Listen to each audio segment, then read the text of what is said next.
Hello hello hello, क्या हाल चाल, क्या हाल चाल, क्या हाल चाल। ऑडियो एंड वीडियो क्लियर है तो प्लीज एक बार थम्स अप कर दीजिए बेटा। ऑडियो एंड वीडियो क्लियर है तो प्लीज एक बार थम्स अप कर दीजिए। Hello hello hello hello hello hello hello. क्या हाल चाल, क्या हाल चाल, क्या हाल चाल। ऑडियो एंड वीडियो क्लियर है तो प्लीज एक बार थम्स अप कर दीजिए। Hello hello hello hello hello hello hello. अरे चैट बहुत धीरे धीरे चल रहा है। भात खा के सो गया क्या सब? Hello hello hello. आप सभी बच्चों को एमआर का बहुत बहुत नमस्कार। स्वागत है द सुपर एनर्जेटिक लक्ष्य नीट बैच में। और आज हम पढ़ने वाले हैं इलेक्ट्रोस्टैट का लेक्चर नंबर 14 14 14 14। चलिए चलिए चलिए। अरे क्यों नहीं बना रही है? Okay, lecture number 14, come on. ठीक है, तो लेक्चर नंबर 14 में आज हम लोग क्या पढ़ने वाले हैं देखते हैं। तो सबसे पहले आज हमें पढ़ना है डाइपोल का इलेक्ट्रिक फील्ड। हम पढ़ रहे थे तो electric field due to dipole पे बहुत सारे क्वेश्चन करेंगे। उसके बाद इलेक्ट्रिक फ्लक्स के कंसेप्ट को समझेंगे। उससे पहले इलेक्ट्रिक डाइपोल के कंसेप्ट को हम थोड़ा सा रिवाइज करा देते हैं। इलेक्ट्रिक डाइपोल किसको कहते हैं? जब इक्वल एंड अपोजिट चार्ज किसी डिस्टेंस पे सेपरेटेड हो। मान लीजिए माइनस क्यू चार्ज है और यहां से ए डिस्टेंस पर ये प्लस क्यू चार्ज है, तो इसका इलेक्ट्रिक डाइपोल मोमेंट की वैल्यू होगी P, जो कि होगा चार्ज का मैग्नीट्यूड Q और इस चार्ज और इस चार्ज के बीच में डिस्टेंस है A, Q into A। Sir ये तो वेक्टर स्केलर है, ये फिजिकल क्वांटिटी वेक्टर होता है। क्या होता है? वेक्टर होता है। इसकी जो डायरेक्शन होती है चार्ज की माइनस क्यू से प्लस क्यू की तरफ होती है। बताइए, इलेक्ट्रिक डाइपोल मोमेंट की जो वैल्यू होता है वो क्या होता है? वो Q इंटू ए होता है वैल्यू। इसकी डायरेक्शन किधर होती है? माइनस चार्ज से प्लस चार्ज की तरफ, आगे की तरफ इसका डायरेक्शन होगा। किधर होगा? आगे की तरफ इसका डायरेक्शन होगा। माइनस क्यू से प्लस क्यू की तरफ इसका डायरेक्शन होगा। इसलिए एक वेक्टर की फिजिकल क्वांटिटी होगा। इसका यूनिट क्या होता है? चार्ज का यूनिट कूलम्ब और डिस्टेंस का यूनिट मीटर। तो कूलम्ब मीटर क्या होता है? कूलम्ब मीटर, cm हो गया। ठीक है, जब आप इसका इलेक्ट्रिक फील्ड निकाल रहे थे तो दो पॉइंट पे आप इलेक्ट्रिक फील्ड निकाल दो। जैसे माइनस क्यू चार्ज है, यहां से 2a डिस्टेंस पे रख दिया। सर अभी तो हमने a रखा था। अरे भाई वो तो तुम्हारी मर्जी है ना, तू कुछ भी रख, है ना। दो चार्ज के बीच में डिस्टेंस यहां पे हम 2a से डिफाइन करते हैं। 2a से डिफाइन करने का फायदा क्या होता है कि हम a डिस्टेंस तो इसके सेंटर तक ले लेते हैं, फिर अगला a डिस्टेंस हम इसके यहां सेंटर तक ले लेते हैं। इस तरीके से होता है। तो इस माइनस क्यू चार्ज और इस प्लस क्यू चार्ज के बीच में डिस्टेंस हो गया 2a। ये हो गया इसका ओरिजिन 0,0। इसके सेंटर से r डिस्टेंस पर मुझे यहां पर इलेक्ट्रिक फील्ड लिखना है।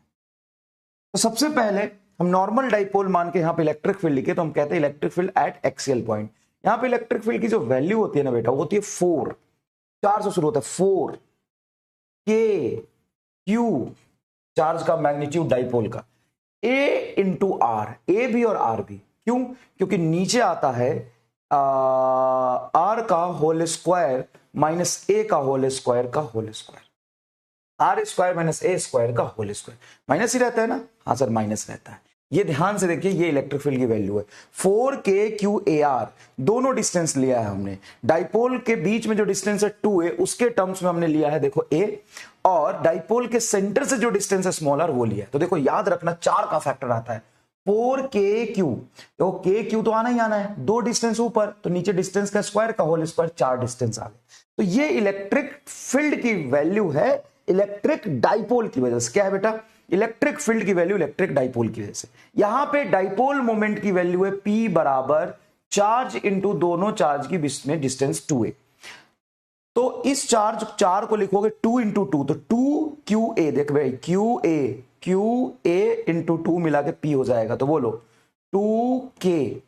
q2a को हम लिखेंगे P इंटू स्मॉल r बटा R square minus A square का होल स्क्वायर। सही बात है? हाँ सर, ये इलेक्ट्रिक फील्ड है due to normal dipole.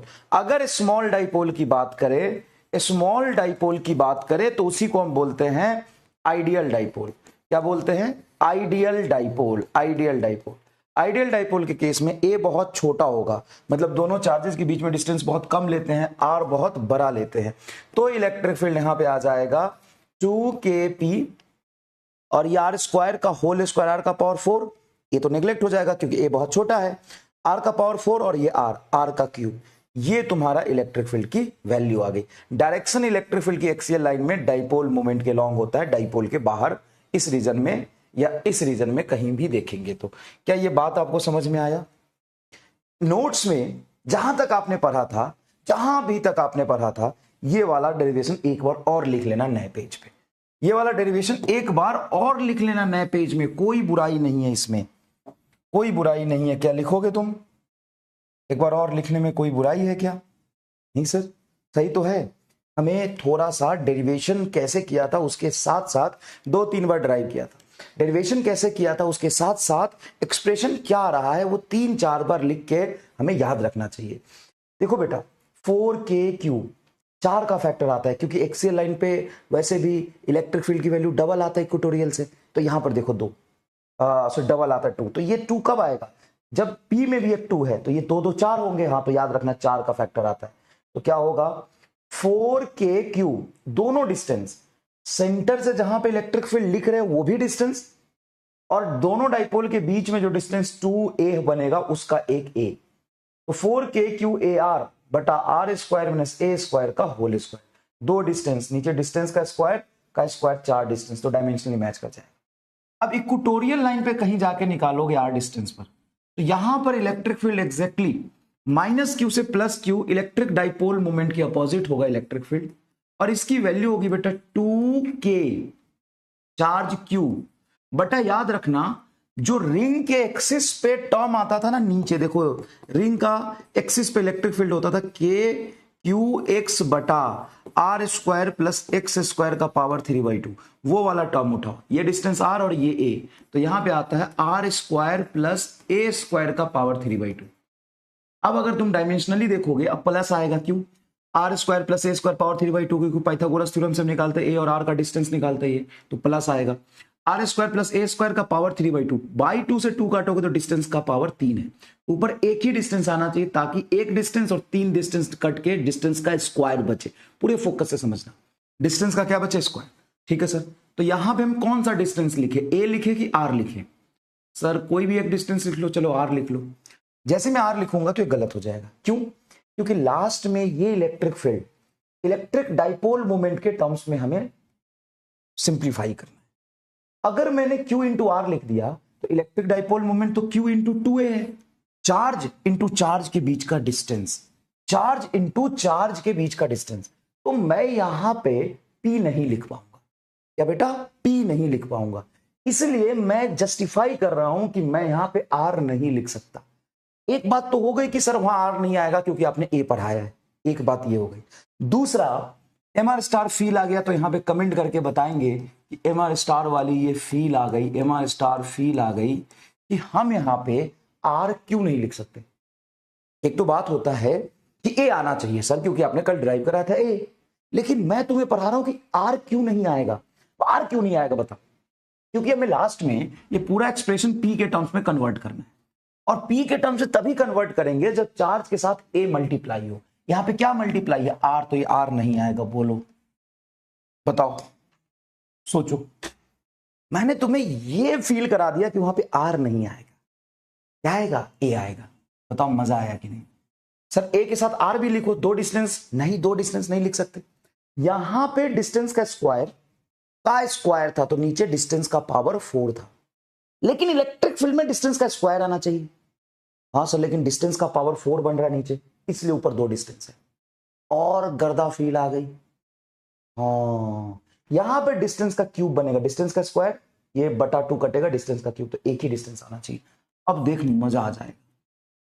2qa को तो हम पी लिख सकते हैं, हाँ तो हो गया kp बटा नीचे रिंग के इलेक्ट्रिक फील्ड वाला term R square plus A square का पावर 3/2। कल डेरिवेशन 2 बार कराया था, क्या आज जो मैंने समझाया है क्या उसमें एकदम ही एक्सट्रीम हैप्पीनेस है? स्मॉल डाइपोल की अगर मैं बात करूं, मतलब मैं ए बहुत बहुत बहुत छोटा मानता हूं आर से। जैसे आर तुम्हारा है मान लो 4 मीटर, तो ये है 2 सेंटीमीटर, ये 2 सेंटीमीटर, ये 4 मीटर, 4 मीटर बहुत बड़ा हुआ ना 1-2 सेंटीमीटर के कंपेयर में, या ये एम एम मिलीमीटर में और ये मीटर में, तो ए बहुत छोटा हुआ। ए बहुत छोटा तो ए स्क्वायर और छोटा हो जाएगा, तो आर स्क्वायर का पावर 3/2, 2 से 2 कटेगा, आर क्यूब हो जाएगा। तो इलेक्ट्रिक फील्ड आ गया तेरा kp बटा आर क्यूब। अगर वेक्टर फॉर्म में लिखोगे तो इलेक्ट्रिक फील्ड होगा kp वेक्टर बटा आर क्यूब माइनस साइन के साथ। क्यों? क्योंकि इलेक्ट्रिक डाइपोल मोमेंट आगे और इलेक्ट्रिक फील्ड पीछे। बता। तो ठीक है, बात सही है, बात सही है कि हमने डिराइव तो कर ही लिया था, हम निकाल ही लेंगे। डिराइव के बाद क्या हमें एक बार इसको डायमेंशन के नजरिए से यहाँ पे ए और आर दोनों क्यों लिखा है वो भी फील करना पड़ेगा। हाँ, वो भी फील करना पड़ेगा, वो भी फील करना पड़ेगा। 2 kp/r in this this this and all this and this this this this this. अब सुनो ध्यान से, इलेक्ट्रिक फील्ड अगर इक्वेटोरियल लाइन पे निकालोगे तो नीचे रिंग के एक्सिस पर जो टर्म नहीं आता है r² + x² का पावर 3/2, वही r² + a² का पावर 3/2। नीचे ओवरऑल डायमेंशन देखो तो डिस्टेंस का क्यूब बन रहा है, तो ऊपर एक ही डिस्टेंस आएगा, और एक ही डिस्टेंस कौन सा लेंगे, ए लेंगे, क्योंकि हमें लास्ट में पी लिखना है, पी ए के टर्म्स में आता है। पी किसके टर्म्स में आ रहा है, क्यू इंटू ए के टर्म्स में। तो देखो, और यहाँ पे 2 ही आएगा, यहाँ पे 2, लेकिन यहाँ पे 4 का फैक्टर। क्या याद आ जाएगा, रह जाएगा, क्लियर है थोड़ा? अभी ऐसा नहीं कि मैंने यहाँ पे पढ़ा दिया अब तुम्हें अनंत काल के लिए याद रहेगा, थोड़ा प्रैक्टिस खुद भी करना पड़ेगा इसके बाद भी, इसके बाद भी। लेकिन यहां तक क्या ये स्टार वाली फील है, पेज पे अच्छे से लिख लेना, सारी चीज बहुत अच्छे से लिख लेना। एक बार और सही, क्या प्रॉब्लम है बताओ?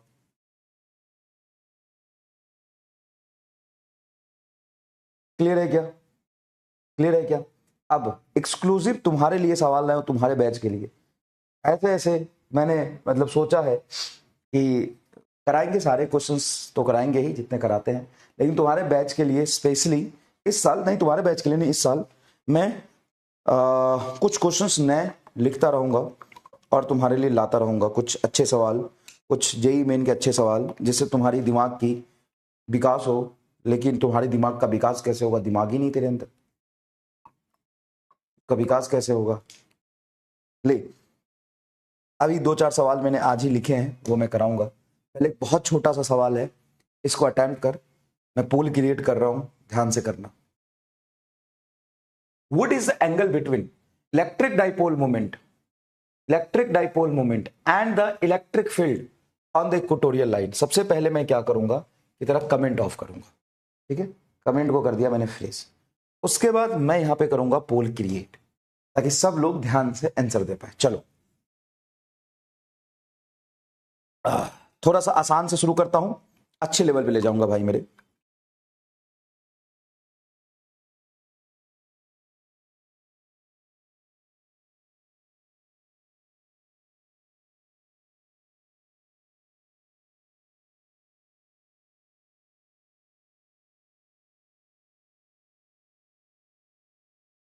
हम्म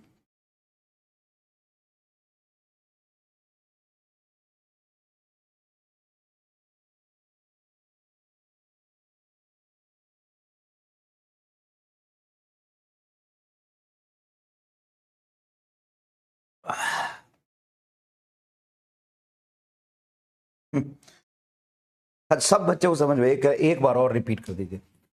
एक बार तू रिपीट कर ले बेटा, 4 बार मैं कर दिया ना, कल 2 बार, आज 2 बार, एक 5वीं बार तू खुद कर, तू रफ पेज पे लिख, खुद समझ। अब तूने डायमेंशन का डी नहीं पढ़ा है तो इसमें कैसे होगा? What is the angle between electric dipole moment and electric field on the equatorial line of dipole? मतलब ये अगर डाइपोल है तो इस डाइपोल का एक्सियल लाइन होता है, कह रहा है इक्वेटोरियल लाइन पे कहीं भी इलेक्ट्रिक फील्ड और डाइपोल मोमेंट में क्या एंगल होगा? तो ये तेरा डाइपोल मोमेंट आगे की तरफ है और यहाँ पे इलेक्ट्रिक फील्ड किधर होगा, पीछे की तरफ होगा। क्या ये 180 डिग्री आएगा? Third is your correct answer, यही तो पता है तुम्हें। 90 डिग्री? 42% लोगों ने 90 डिग्री बोला है और 45% लोगों ने सिर्फ 180 डिग्री बोला। Y?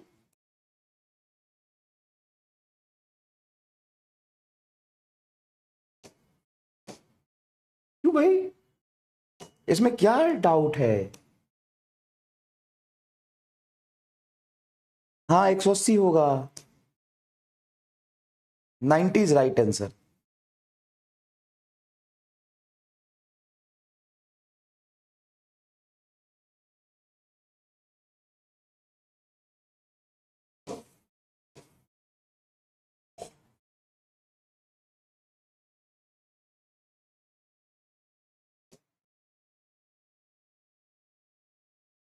Ninety is right answer, कैसे पता नहीं, इतना पढ़ाया सिखाया।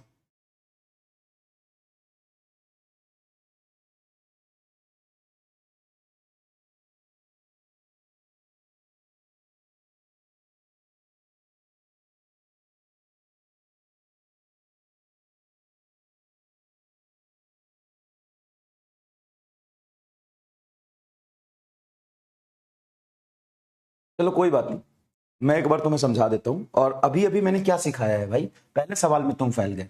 ये माइनस क्यू है, हाँ ये प्लस क्यू है। इलेक्ट्रिक डाइपोल मोमेंट कहाँ है, आगे की तरफ एक्स एक्सिस के लॉन्ग। कहीं भी इक्वेटोरियल लाइन पे इलेक्ट्रिक फील्ड किधर है, निगेटिव एक्स एक्सिस में। डाइपोल मोमेंट कहाँ है, पॉजिटिव एक्स एक्सिस में। कितने का एंगल है, 80 डिग्री का एंगल है। तो 90 डिग्री देके तुम क्या प्रूफ करना चाह रहे थे यहाँ पे, मतलब क्या लेवल है तुम्हारा, बता यार। चल एक बार और कराता हूं, इसको कर, जल्दी बता, कर कर क्या आंसर होगा बता।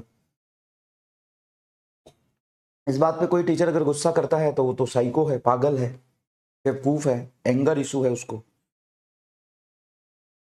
करना नहीं चाहिए। लेकिन ये कितनी छोटी बात है, कल से मैं आज तक कितनी बार, अच्छा कल स्टेटमेंट भी समझाया था कि on the equatorial line electric field always anti parallel to the electric dipole moment. Anti parallel का मतलब 180 डिग्री ही होता है।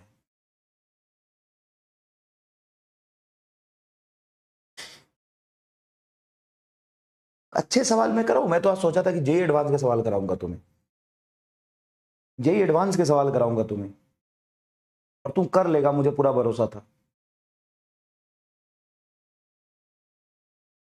भरोसा तोड़ दिया तुमने। हम्म।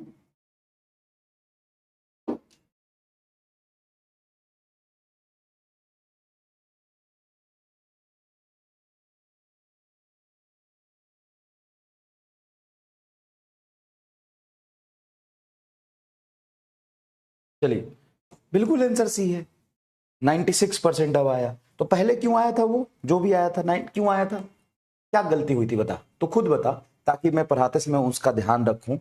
बता क्यों, पहले क्यों गलती हुई बता। चल दूसरा सवाल देखते हैं। ये सवाल बहुत बढ़िया लिखा है मैंने, अच्छे से फोकस के साथ करोगे मजा आ जाएगा। आराम से पहले सवाल सुनो।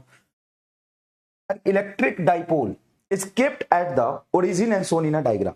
एक सेमी सर्कुलर आर्क है, यहां पे एक इलेक्ट्रिक डाइपोल ये पी रखा है, सेमी सर्कुलर आर्क के सेंटर पे ये डाइपोल है, ये डाइपोल है, ये इलेक्ट्रिक डाइपोल है। ठीक है, देखो electric dipole is kept at the origin as shown in a diagram. यहां पे ओरिजिन पे ये इलेक्ट्रिक डाइपोल रखा है। The point A B C are on a circular arc. ये पॉइंट बेटा ए है, ये पॉइंट बेटा बी है, और ये पॉइंट सी है on a circular arc, on the circular arc with the centre of the curvature at the origin. मतलब सेमी सर्कुलर आर्क है, अगर डाइपोल के सेंटर से हम देखें सी पॉइंट का डिस्टेंस, डाइपोल के सेंटर से बी का, डाइपोल के सेंटर से ए का डिस्टेंस सेम होगा। The electric field at A B and C are respectively E1 E2 and E3। यहां पर जो इलेक्ट्रिक फील्ड है ए बी सी, यहां पे इलेक्ट्रिक फील्ड है E1, यहां पे इलेक्ट्रिक फील्ड है E2, और यहां पे इलेक्ट्रिक फील्ड है E3। यही बोला ए बी एंड सी। ए पर है E1 E2 E3, ए पर है E1, इस पर E2 एंड इस पर E3। Then which of the following is incorrect, मतलब रॉन्ग ऑप्शन कौन सा है, रॉन्ग ऑप्शन कौन सा है। ठीक है, चलो करोगे, आराम से करो, आराम से करो। रॉन्ग ऑप्शन कौन सा, रॉन्ग,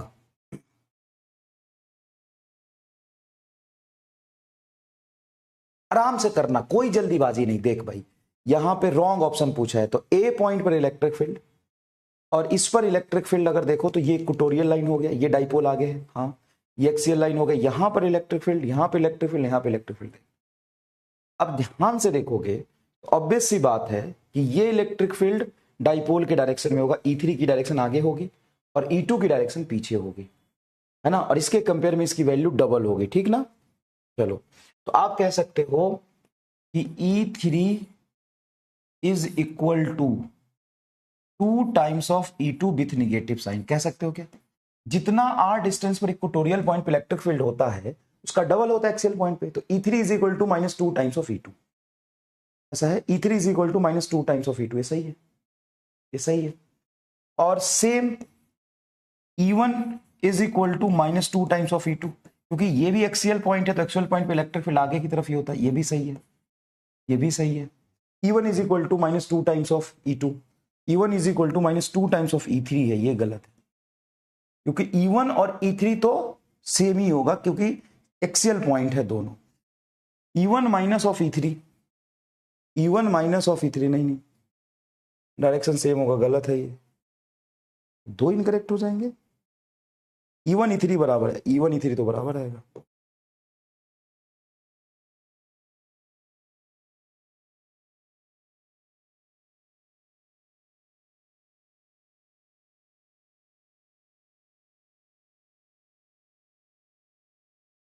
एक मिनट, E2 नहीं E3, E1 is E2, हाँ 2 times of E2, E1 is 2 times of E2, 2 times of E3 कैसे, E1 E3, प्रिंटिंग मिस्टेक है यहाँ पे यार, ये 2 होना चाहिए है, क्या है इसमें, कुछ प्रिंटिंग मिस्टेक बना दिया गया है इसने। तो देखो ये जितने डिस्टेंस पर है उतने ही पीछे डिस्टेंस पे है, E1 और E3 बराबर होंगे, E1 is equal to E3, direction एकदम same. Which of the following is incorrect, इसमें बहुत सारे इनकरेक्ट हो गए यार। E1 बराबर E3 होना चाहिए, ये गलत है। E1 बराबर माइनस ऑफ E2 होना चाहिए, E1 बराबर माइनस ऑफ, ये भी गलत है। अगर हम देखें E1 E3 तो बराबर आएगा, द मैग्नीट्यूड और डायरेक्शन दोनों सेम होगा। E1 बराबर E3 ये सही है, और E3 बराबर minus of 2 times of E2। E3 कहाँ है, E3 इतना है, माइनस ऑफ 2 टाइम्स E2, ये दोनों सही है।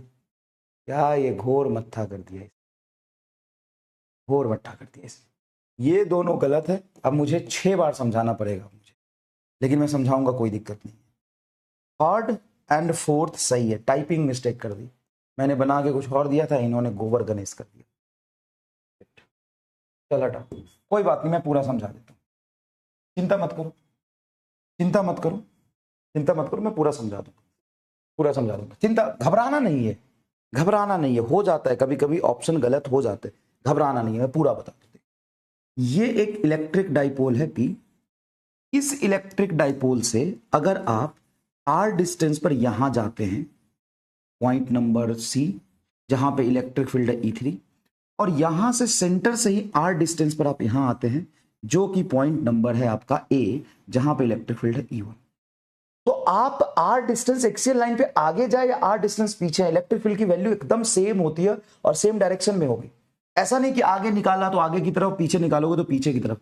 यहां पे मैंने बताया था डाइपोल के बाहर इलेक्ट्रिक फील्ड हमेशा एक्सियल लाइन की तरफ होता है, यहां पे E1 आगे होगा और यहां पे E3 आगे होगा, सेम डिस्टेंस पर डाइपोल के सेंटर से R डिस्टेंस आगे जाओ पीछे जाओ, इलेक्ट्रिक फील्ड एग्जैक्टली तुम्हारा क्या मिलने वाला है, सेम मिलने वाला है, magnitude as well as direction. यही तो मैंने आपको समझाया था, यही तो मैंने आपको समझाया था, याद करिए ये चीज समझाया था कि नहीं।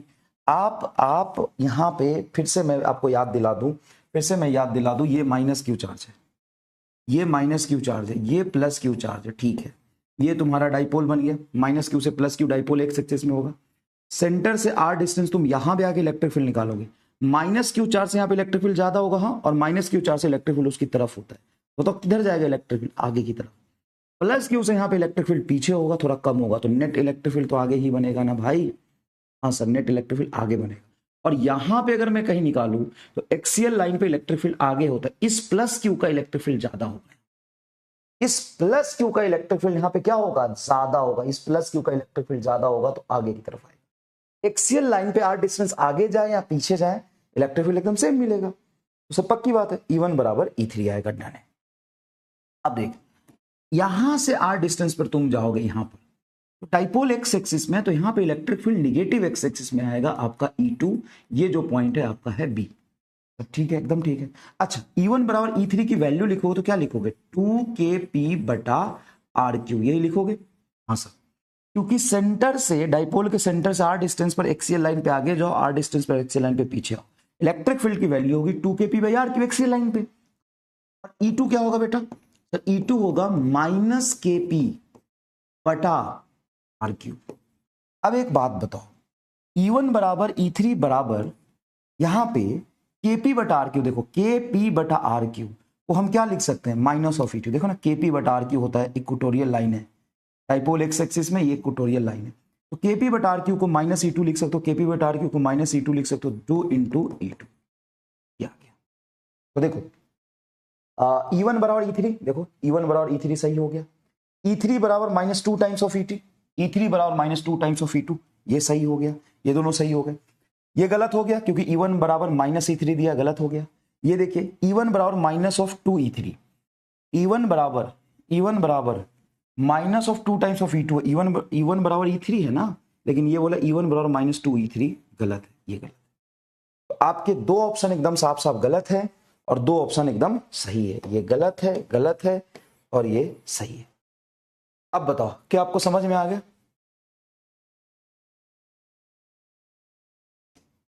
क्या आपको ये समझ में आ गया? भाई देखो, ये तुम्हारा एक इलेक्ट्रिक डाइपोल है और इस इलेक्ट्रिक डाइपोल का ये सेंटर है।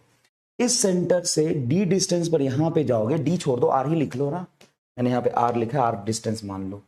तो डाइपोल के सेंटर से आर डिस्टेंस एक्सियल लाइन पे आप आगे जाओ या आर डिस्टेंस एक्सियल लाइन पे आप पीछे आओ, इलेक्ट्रिक फील्ड की वैल्यू और डायरेक्शन दोनों सेम होगी, 2 kp/r³ एक्सियल लाइन पे। और इक्वेटोरियल लाइन पे आर डिस्टेंस पर यहां जाओगे, इलेक्ट्रिक डाइपोल एक्स में है तो इलेक्ट्रिक फील्ड निगेटिव एक्स में होगी, ये E2। क्लियर है?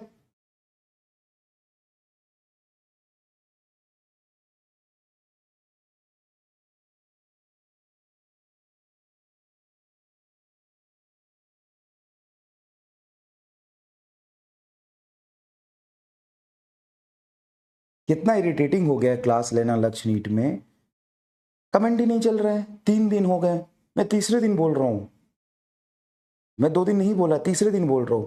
4 मिनट कमेंट चलता है, फिर फ्रीज हो जाता है, फिर कमेंट चलता है, फिर फ्रीज होता है। देख लो इसको ढंग से थोड़ा सा। कितना इरिटेटिंग हो गया क्लास लेना लक्ष्य नीट में, समझ नहीं आ रहा है। तीसरे दिन मैं बोल रहा हूँ, 2 दिन मैंने नहीं बोला है कुछ भी, 3 दिन से चल रहा है ये लगातार, 1 वीक हो गए, तीसरा क्लास है इसमें। 10 मिनट कमेंट चलता है, फिर फ्रीज हो जाता है, 10 मिनट कमेंट चलता है, फिर फ्रीज हो जाता है। देख लीजिए प्लीज इसको। कौन से नशे में रहते समझ नहीं।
नमक का नशा करते, चल देख इधर। सुन भाई, ये समझ में आया नहीं बताया, मैं पोल क्रिएट कर रहा हूँ, फटाफट बता दे, हटाइए। फिर से पोल क्रिएट कर रहा हूँ। अच्छा सवाल था, कैसा लगा तुम्हें सवाल? दिमाग का दही हो गया होगा? क्या चाहते हो भाई, जाना? ओ भाई, भाई भाई भाई भाई, चलो जल्दी जल्दी फटाफट बता दो।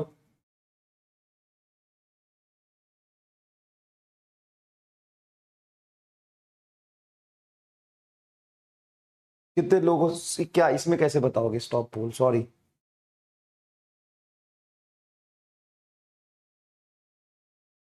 ओहो, ये क्या हो गया?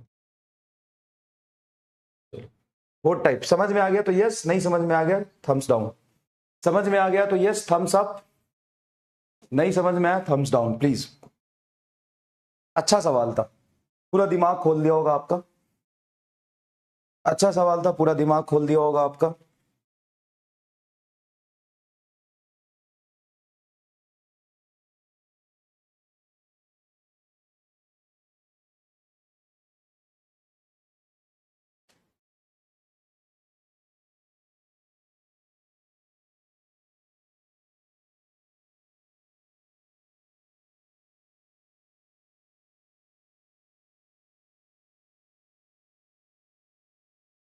ये 2 4 बच्चे हैं ना, ऐसे ही फर्जी में कुछ भी लिखते रहते हैं। बेटा नीट आने दो, सबसे पहले तुम ही रोओगे। कोई जीवन में काम नहीं है, मजे लेने आते हैं यहाँ पे, मजे लेने आते हैं।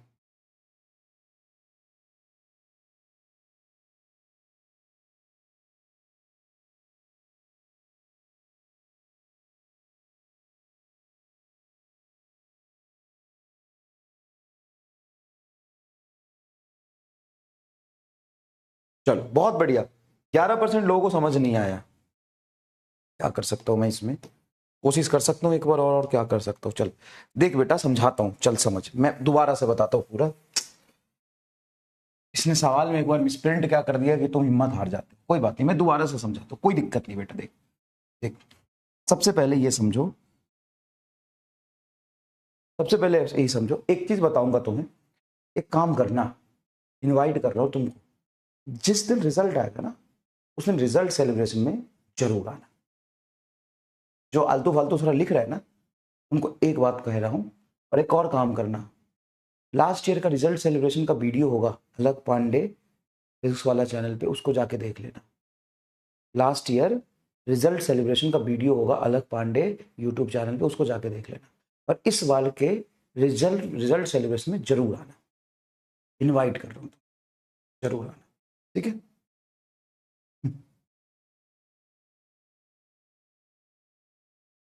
ये इलेक्ट्रिक डाइपोल है, कोई दिक्कत नहीं बेटा, ध्यान से समझना, ये इलेक्ट्रिक डाइपोल है, ठीक है। देखो ये इलेक्ट्रिक डाइपोल हमने एक्स एक्सिस के लॉन्ग रखा है, मतलब एक्स एक्सिस के लॉन्ग रखा है, यहां से आर डिस्टेंस पर, यहां से आर डिस्टेंस पर, इस पॉइंट पे अगर आप इलेक्ट्रिक फील्ड देखना चाहते हैं, इस पॉइंट पे इलेक्ट्रिक फील्ड देखना चाहते हैं तो किधर होगा सर, यहां से आर डिस्टेंस पर इस पॉइंट पे इलेक्ट्रिक फील्ड आगे की तरफ होगा, और सी पॉइंट पे इलेक्ट्रिक फील्ड ई3 दिया हुआ है। इसकी वैल्यू कितनी होगी सर, इलेक्ट्रिक डाइपोल सेंटर से स्मॉल आर डिस्टेंस पे, जब कुछ नहीं लिखा है तो आइडियल डाइपोल मानेंगे, यहां पे इलेक्ट्रिक फील्ड होगा 2kp बटा आर क्यू, ये आएगा सर इलेक्ट्रिक, एकदम सही है। अच्छा, ए पॉइंट पे इलेक्ट्रिक फील्ड एक्सियल लाइन है, हाँ, तो electric field dipole moment x axis में, तो एक्स एक्सिस में होगा। E1 इलेक्ट्रिक फील्ड कितना होगा सर, 2kp बटा आर क्यू, क्योंकि यहां से डिस्टेंस हमारा आर है, एकदम सही है, 2kp by R cube. Electric field किधर होगा सर, डाइपोल मोमेंट के अलोंग होगा, यहां पे इलेक्ट्रिक फील्ड किधर होगा, डाइपोल मोमेंट के अलोंग होगा।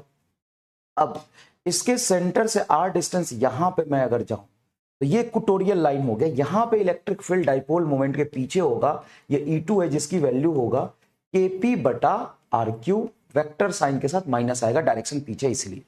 तो इक्वेटोरियल लाइन पे इलेक्ट्रिक फील्ड वैसे ही एक्सियल लाइन का आधा होता है, kp बाई आर क्यू। हाँ, तो यहां पर ध्यान से देखिए कि E1 की वैल्यू बराबर E3 है कि नहीं है sir, E1 2kp by R Q, E3 भी 2kp बाई आर क्यू, दोनों है 2kp बटा आर क्यू, तो E1 एग्जैक्टली E3 के बराबर है।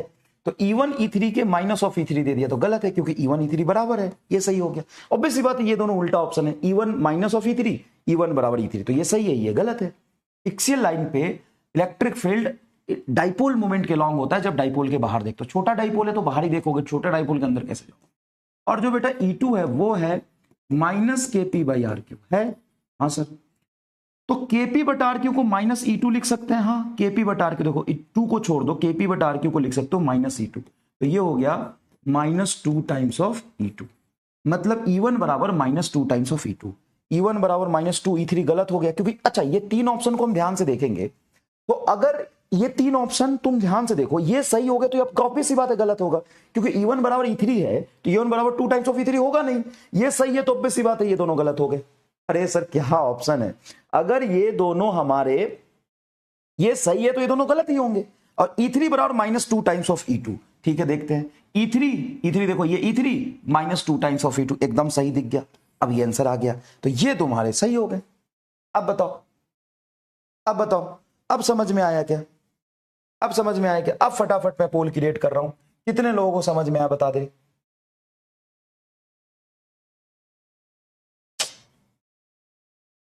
कितने लोगों को समझ में आया बता दे, वोट टाइप। चल कोई बात नहीं, थोड़ा समय लग गया, कोई बात नहीं, अब बता दे।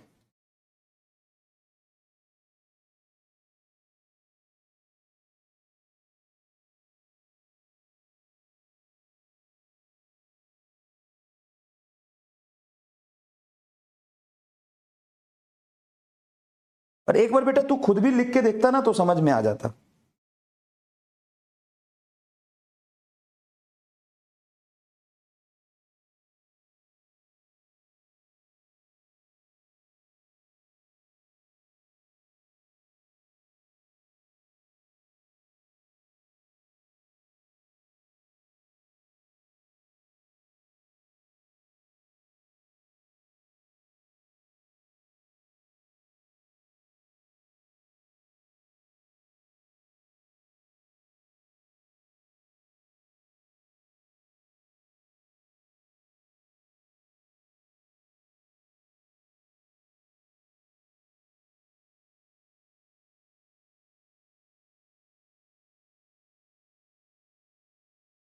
एक हफ्ते से टेक्निकल इशू खत्म नहीं हो रहा है क्या? एक हफ्ते हो गए, टेक्निकल इशू खत्म नहीं हो रहा आपका? एक हफ्ते से टेक्निकल इशू खत्म नहीं हो रहा। ऑलरेडी इंफॉर्मेशन है तो इंफॉर्मेशन का रिजल्ट मांगिए उनसे। मजाक बना के रखा है, लगी हुई है टीम। तो लगी है तो बताओ ना, कब लगी है, कब से लगी है? एक हफ्ते हो गए ना भाई।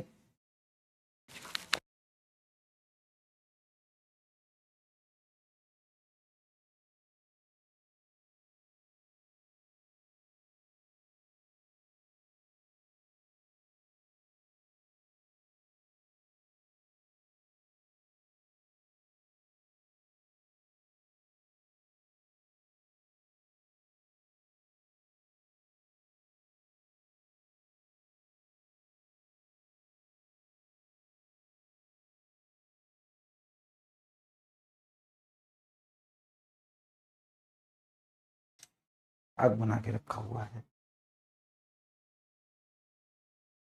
चलिए ठीक है भाई, धन्यवाद। चलिए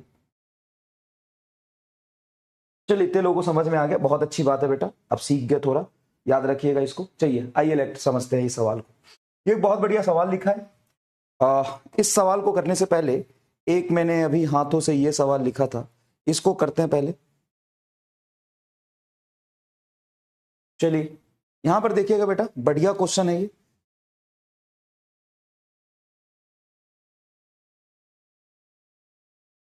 इसको देखिए, इसको देखिए, यहां पर देखिए, ये बेटा एक इलेक्ट्रिक डाइपोल है, जिसके इलेक्ट्रिक डाइपोल मोमेंट की वैल्यू जो है ना, इलेक्ट्रिक डाइपोल मोमेंट की वैल्यू, इलेक्ट्रिक डाइपोल मोमेंट की वैल्यू P1 बराबर है 8P।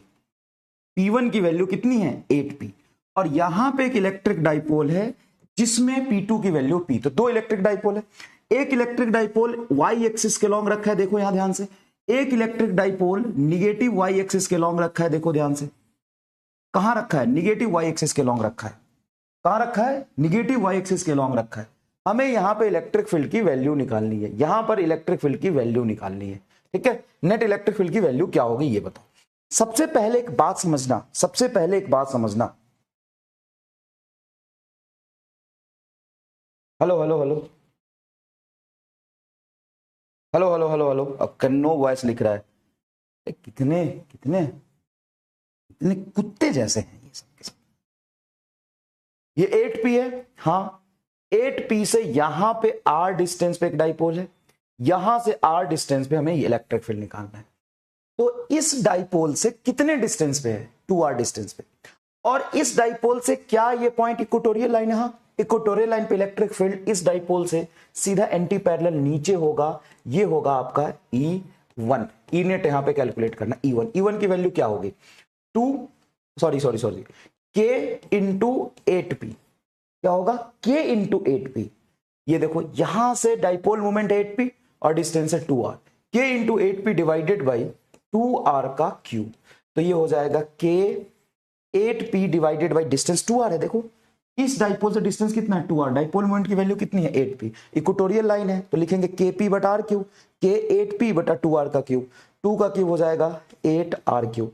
8 से 8 कट गया, KP बटा R क्यूब बचेगा। ठीक है, दूसरा डाइपोल जो P2 है, वो डाइपोल निगेटिव वाई एक्सिस के लॉन्ग है। इक्वेटोरियल लाइन पे जाएंगे, यहां पे इलेक्ट्रिक फील्ड ऊपर होगा क्या? हाँ सर, इलेक्ट्रिक फील्ड यहां पे ऊपर की तरफ होगा, ऊपर की तरफ। क्यों ऊपर की तरफ होगा? क्योंकि इस पॉइंट से जब हम यहां जा रहे, इक्वेटोरियल लाइन है, इक्वेटोरियल लाइन पे electric field electric dipole moment के एंटी पैरेलल होता है। ये होगा K डाइपोल मोमेंट की वैल्यू P बटा R क्यूब। तो KP बटा R क्यूब आपका E1 नीचे की तरफ है और E2 KP बटा R क्यूब ऊपर की तरफ है। ये इलेक्ट्रिक फील्ड की डायरेक्शन ऊपर, ये नीचे। नेट इलेक्ट्रिक फील्ड आपका क्या हो जाएगा? Equal and opposite electric field है, नेट इलेक्ट्रिक फील्ड आपकी आएगी 0। बताओ समझ में आया कि नहीं आया?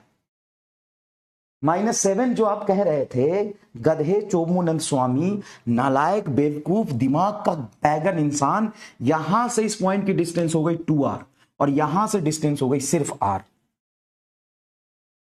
कान पकड़ के 4 बार उठक बैठक कर, कान पकड़ के 4 बार उठक बैठक कर।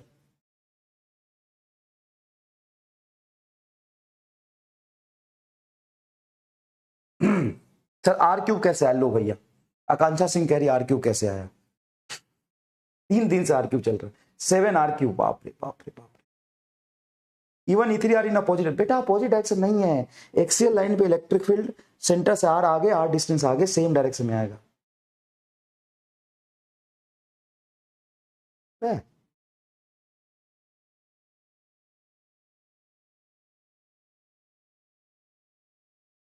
कितने गधे हो यार तुम लोग, सच में कितने गधे हो, गधा होने की लिमिट क्रॉस कर दी।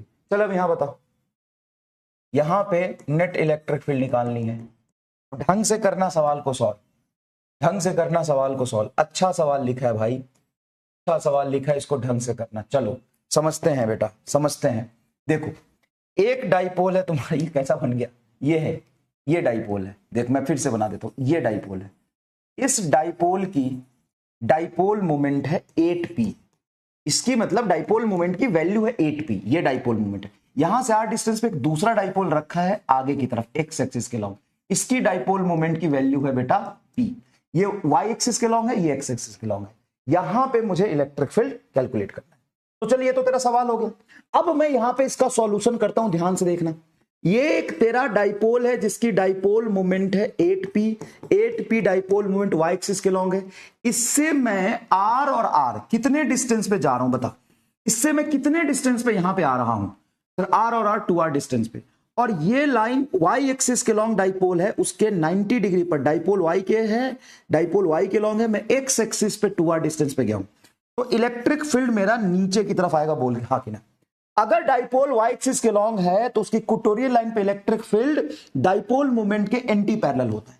इसकी वैल्यू होगी इक्वेटोरियल लाइन पे सिंपल के, डाइपोल मोमेंट की वैल्यू 8p बटा 2r का क्यूब, बोलो हाँ कि ना। यस, तो ये हो जाएगा kp बटा r क्यूब। क्यों, 8p यहां था और 2 का क्यूब 8, ये कट जाएगा, तो क्या बचेगा kp बटा r क्यूब नीचे की तरफ। अब दूसरा डाइपोल तुम्हारा ये यहां रखा है जो x एक्सिस के अलोंग है p। हाँ सर, इससे मैं क्या एक्सियल लाइन पे जा रहा हूं, एक्सियल लाइन पे इलेक्ट्रिक फील्ड डाइपोल मोमेंट के अलोंग होता है, तो E2 आगे आएगा। बोलो कितना आएगा E2, सर x एक्सिस पे जाओगे, हाँ x एक्सिस पे जाओगे, p से कितने डिस्टेंस पे जा, r डिस्टेंस पे, ये होगा 2kp बटा r क्यूब। क्यों, एक्सियल लाइन पे r डिस्टेंस पे होता है 2kp बाई r क्यूब। दो इलेक्ट्रिक फील्ड मिला, एक x एक्सिस पे और एक y एक्सिस पे, ये 2kp बाई r क्यूब, ये है kp by r cube. Net electric field बताओ क्या हो जाएगा, सर नेट इलेक्ट्रिक फील्ड हो जाएगा रूट अंडर, परपेंडिकुलर है E2 और ये E1, E1 का होल स्क्वायर प्लस E2 का होल स्क्वायर। क्यों भाई, सर 90 डिग्री दोनों के बीच में, तो जो हम ए रिजल्टेंट निकालते हैं, दो वेक्टर का सम करेंगे तो हम यही तो लिखेंगे, ए का होल स्क्वायर E2 का whole square plus 2E1 E2 cos phi, यही तो कॉस वेक्टर के रिजल्टेंट का फॉर्मूला होता है। हाँ बोलो E1 की वैल्यू बोलो क्या है, सर E1 की वैल्यू है kp बाई r क्यूब, तो क्या लिखेंगे kp बाई r क्यूब का होल स्क्वायर, ये क्या है sir 2kp by r cube, 2kp by r cube का होल स्क्वायर प्लस 0, क्योंकि cos 90 है, देखो दोनों के बीच में एंगल क्या है 90 डिग्री है, तो cos 90 0 होता है। यहां से आप जब सॉल्व करेंगे kp बाई r क्यूब का whole square, kp by r cube का होल स्क्वायर कॉमन निकल जाएगा बाहर।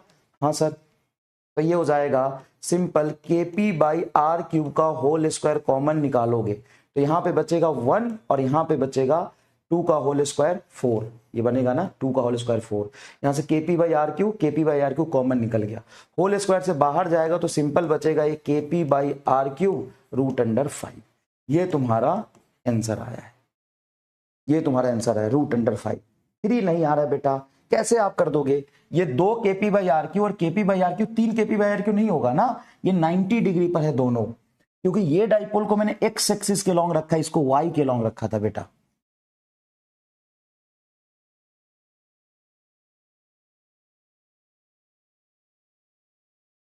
यस, रूट 5, रूट 3 नहीं होगा बेटा।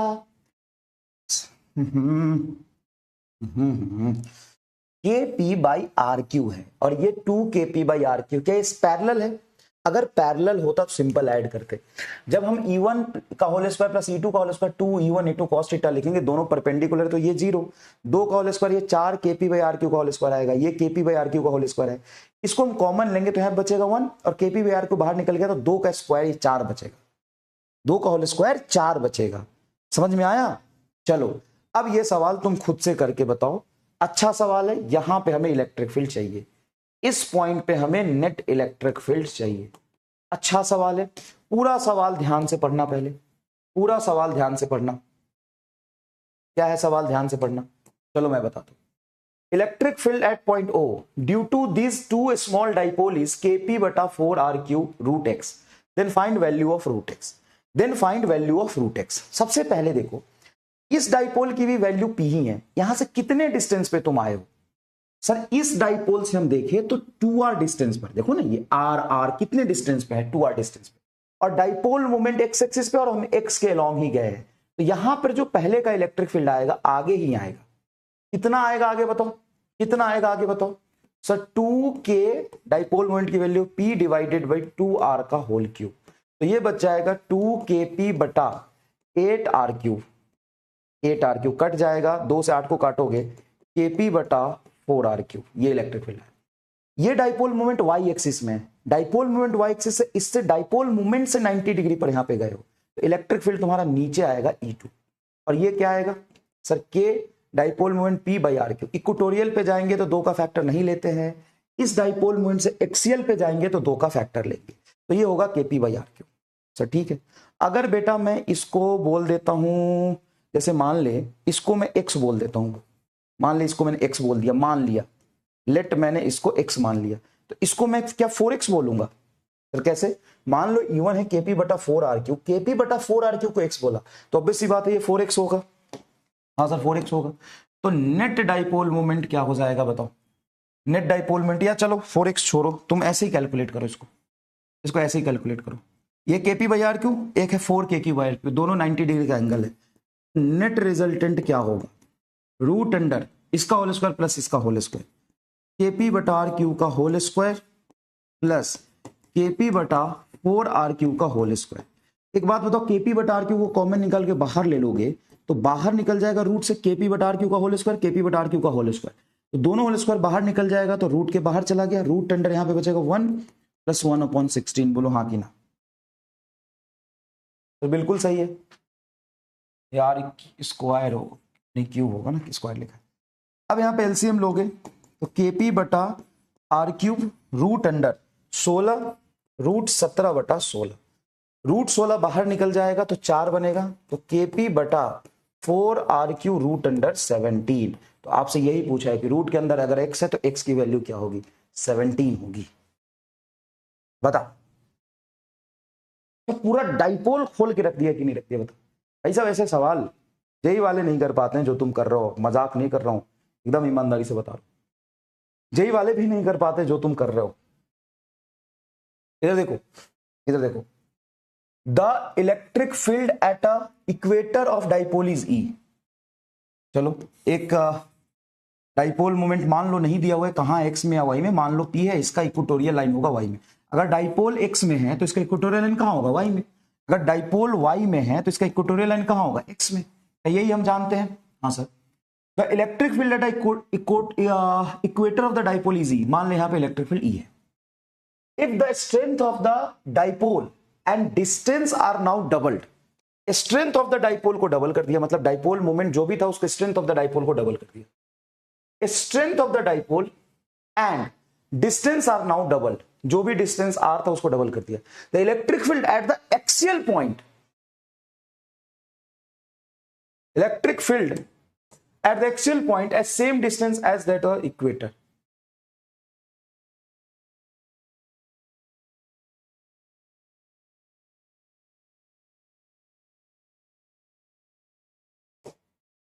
ये लाइन गलत लिखा, डिस्टेंस डबल कर दिया तो सेम डिस्टेंस कैसे होगा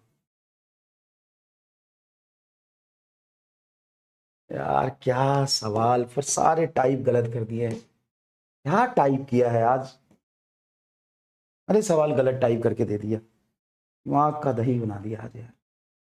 चल मैं लिखता हूं फिर से सवाल, सारे सवाल गलत करके टाइप। देखो इधर, electric field at distance, at distance are on a axial point is E। कोई दिक्कत नहीं, मैं सवाल आपके सामने लिख लूं। Electric field at a distance R, गलत सवाल है फिर भी तुमने सॉल्व कर दिया। तो सवाल गलत है, सवाल के आधे पार्ट में लिखा है डिस्टेंस डबल और अगले आधे पार्ट में लिखा है एट अ सेम डिस्टेंस, तो सवाल ही गलत है मेरे चाचा, फिर भी तुमने सॉल्व कर दिया। तुम महान हो, तुम सच में महान हो। पहले लिखा है dipole moment double, distance also double, और बाद में लिखा है at a same distance. Electric field at a distance are on the axial point is E. Electric field at a distance r on an axial point is E. Now find electric field at distance 2r at equatorial point will be, equatorial point will be। सवाल को ध्यान से और आराम से करना। और पहला ऑप्शन है E/8, दूसरा ऑप्शन है E/4, तीसरा ऑप्शन है E/16 और चौथा ऑप्शन है 480। बहुत बढ़िया सवाल लिखा है। लैंग्वेज को पहले आराम से पढ़ना तभी अटेम्प्ट करना, ठीक है, आराम से पढ़ना तभी अटेम्प्ट करना। Electric field at a distance are on a axial point is E. तो electric field at a distance are on axial point is E. Electric field r distance पे कितना ई है। Now find electric field at a distance 2r, distance को double कर दिया, at equatorial point will be, at equatorial point will be, at equatorial point will be. आराम से solve करो, मैं पोल क्रिएट कर रहा हूं। बढ़िया सवाल है, हल्के में मत लेना, बढ़िया सवाल है, हल्के में मत लेना। प्लीज रिक्वेस्ट कर रहा हूं, सोच के मत करना, पूरा सॉल्व करके करना, सोच के मत करना, पूरा सॉल्व करके करना। चल मैं भी कर रहा हूं, चल मैं भी कर रहा हूं। आर डिस्टेंस पे एक्सियल पॉइंट पे इलेक्ट्रिक फील्ड ई गिवन है, चलो मान लिया। उसके बाद क्या बोला, अगर मैं ई लिखूं तो क्या लिखूंगा, 2kp बटा क्यों लिखूंगा। उसके बाद उसने बोला कि डिस्टेंस को डबल कर दिया और हम कहीं इक्वेटोरियल पॉइंट पे चले गए। तो यहां पे जो इलेक्ट्रिक फील्ड होगा वो होता है kp बटा डबल डिस्टेंस था, ये आ जाएगा। और और और और और और, और।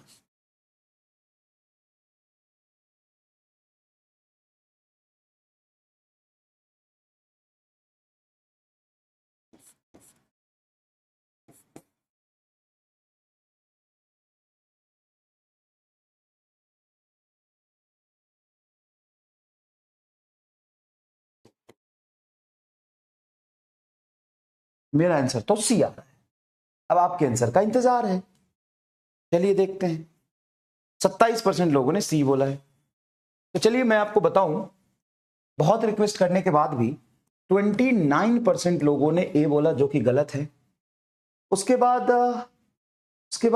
36% लोगों ने बी बोला जो कि गलत है, और सी बोला सिर्फ 27% लोगों ने, सिर्फ 27% लोगों ने सी बोला, सिर्फ 27% लोगों ने सी बोला। क्या मैंने डाइपोल नहीं पढ़ा है? पढ़ा है, डाइपोल पढ़ा है, या डाइपोल पे मैंने क्वेश्चन की प्रैक्टिस कराई, खूब कराई, तो भी सिर्फ और सिर्फ 27%, जिसमें आधा तुक्का ही होगा। मतलब इस बैच की हालात देख के मैं अकेले में आज जाके आधे घंटे रोऊंगा तुम्हारे लिए, भगवान से दुआ मांगूंगा कि कुछ तो सद्बुद्धि दे। अरे तुम नालायक गधे, दिमाग से पैदल हो। डीमोटिवेट कर रहे हो आप? डीमोटिवेट नहीं कर रहा हूं, फोकस नहीं है बेटा, आंसर देने की जल्दीबाजी है। इक्वेटोरियल लाइन और एक्सियल लाइन का मतलब समझिए। Electric field at a distance are on the axial point is E. तो अगर कोई डाइपोल नहीं दिया हुआ है, मान लेता हूं कि लेट ये डाइपोल एक्स एक्सिस के अलॉन्ग है, तो यहां से आर डिस्टेंस पे हमारा इलेक्ट्रिक फील्ड ई दिया हुआ है। तो इलेक्ट्रिक फील्ड एक्सियल पॉइंट का जो फॉर्मूला होता है वो होता है 2kp/r3, 2 का फैक्टर एक्स्ट्रा आता है, ठीक है। Now find electric field at a distance 2r, eight a distance 2r। अब 2r इक्वेटोरियल लाइन पे ऊपर जाओ या नीचे जाओ कोई फर्क नहीं पड़ता, 2r। तो अगर डाइपोल एक्स में, तो इक्वेटोरियल लाइन वाई में मैं यहां जाके इलेक्ट्रिक फील्ड निकाल रहा हूं E2। E2 की वैल्यू क्या होगी, तो जरा ध्यान से आप देखेंगे, जरा ध्यान से देखेंगे, तो यहां पे जो E2 की वैल्यू होगी आपकी, E2 की वैल्यू होगी सिंपल kp बटा 2r, डिस्टेंस है 2r का क्यूब होगा, तो ये आएगा kp बटा 8r क्यूब, आंसर आएगा। अब जरा ध्यान से देखिए, एक्सियल लाइन पे ये हमारा गिवन था। हाँ सर ये क्वेश्चन में गिवन है, आर डिस्टेंस पे 2 kp बाई आर क्यू को ई गिवन है, तो kp बाई आर क्यू को मैं क्या लिख सकता हूँ, देखो ये kp बाई आर क्यू, देखो kp बाई आर क्यू को लिख सकता हूँ e by 2, kp by R को लिख सकता हूँ यहाँ पे e बाई 2 इंटू 8 पहले से था, तो e बाई 16 ये होगा। अगर मैं डायरेक्टली ऐसे सोचूं कि r डिस्टेंस पे एक्सियल पॉइंट पे और r डिस्टेंस पे इक्वेटोरियल पॉइंट पे इलेक्ट्रिक फील्ड क्या होता है, तो इसका आधा होता है, तो सेम डिस्टेंस पे आधा पहले से होता। अब सेम डिस्टेंस पे आधा पहले होता है, पहले से ही होता सेम डिस्टेंस पे आधा इक्वेटोरियल पॉइंट पे, और डिस्टेंस और डबल किया तो 8 गुना और कम होगा। हाँ?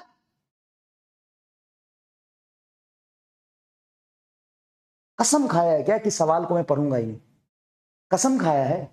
और जब तेरा दिमाग इतना नहीं चलेगा ना, इतना नहीं रगड़ेगा ना, कैसे नीट निकल जाएगा।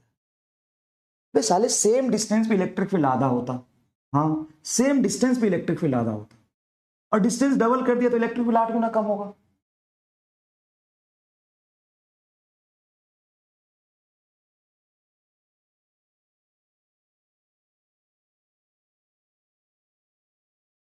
नहीं कराऊंगा मैं, जे एडवांस का सवाल सोच रहा था कराने का, नहीं करा पाऊंगा, नहीं करा पाऊंगा, सॉरी।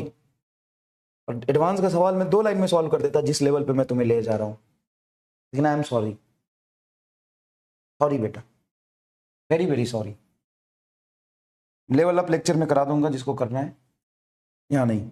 हाँ अच्छा आइडिया है ना, वैसे भी लेवल अप लेक्चर में मैं थोड़ा लेवल को ऊपर ले ही जा रहा हूँ, तो हाँ कराऊंगा। चलिए भाई, find electric field, electric field advance के क्वेश्चन में 4 लाइन में सॉल्व। अच्छा एडवांस के सारे क्वेश्चन में थोड़ी ना करा रहा हूँ, कोई कहता कहेगा कि एडवांस के क्वेश्चन क्यों करना, में तो नीट करना है, तो एडवांस के क्वेश्चन वो 4 ही लाइन में सॉल्व होता, इसलिए मैं कराना चाहता, लेकिन आप वो डिजर्व नहीं करते हैं, ठीक है ना। तो लेवल अप लेक्चर में करा दूंगा, बाकी कोई दिक्कत नहीं है ना, तो यहाँ पे नौटंकी करने की जरूरत नहीं है, वो लेवल अप लेक्चर में मैं करा दूंगा, ठीक है। बाकी यहाँ देखिए, बाकी यहाँ समझिए कोई दिक्कत नहीं है। ऑलरेडी जिस लेवल पे आपने सवाल किया है, जेई वाले भी उतना नहीं करते, तो बहुत अच्छा लेवल पे सवाल कर लिया आपने। थोड़ा सा प्रेजेंस ऑफ माइंड यहाँ रखिए, समझने की कोशिश करिए, क्वेश्चन को देखिए। चलिए, ये एक -2 कूलम का चार्ज है, यहाँ पे +2 कूलम का चार्ज है, और दोनों के बीच में डिस्टेंस कितना है, 6 मीटर का। उसके सेंटर से 4 मीटर आगे यहाँ पर, और यहां से 4 मीटर आगे यहाँ पर इलेक्ट्रिक फील्ड। तो इस पॉइंट पे हमें इलेक्ट्रिक फील्ड के एक्सियल लाइन में मिलेगा, मतलब डाइपोल मोमेंट माइनस से प्लस चार्ज की तरफ आगे, तो आगे ही मिलेगा। हाँ, तो यहाँ पे इलेक्ट्रिक फील्ड की वैल्यू बताइए इस पॉइंट पे। अब मुझे बताओ, क्या ये स्मॉल डाइपोल है कि लार्ज डाइपोल? सर आप बहुत एरोगेंट है, दिव्या का कहना है बहुत एरोगेंट। हाँ बेटा मैं हूं। और प्लीज दिव्या आप लक्ष्य 2.0 आएगा, वहां से पढ़ लीजिएगा प्लीज। बिल्कुल मैं बहुत एरोगेंट हूं, बहुत ज्यादा।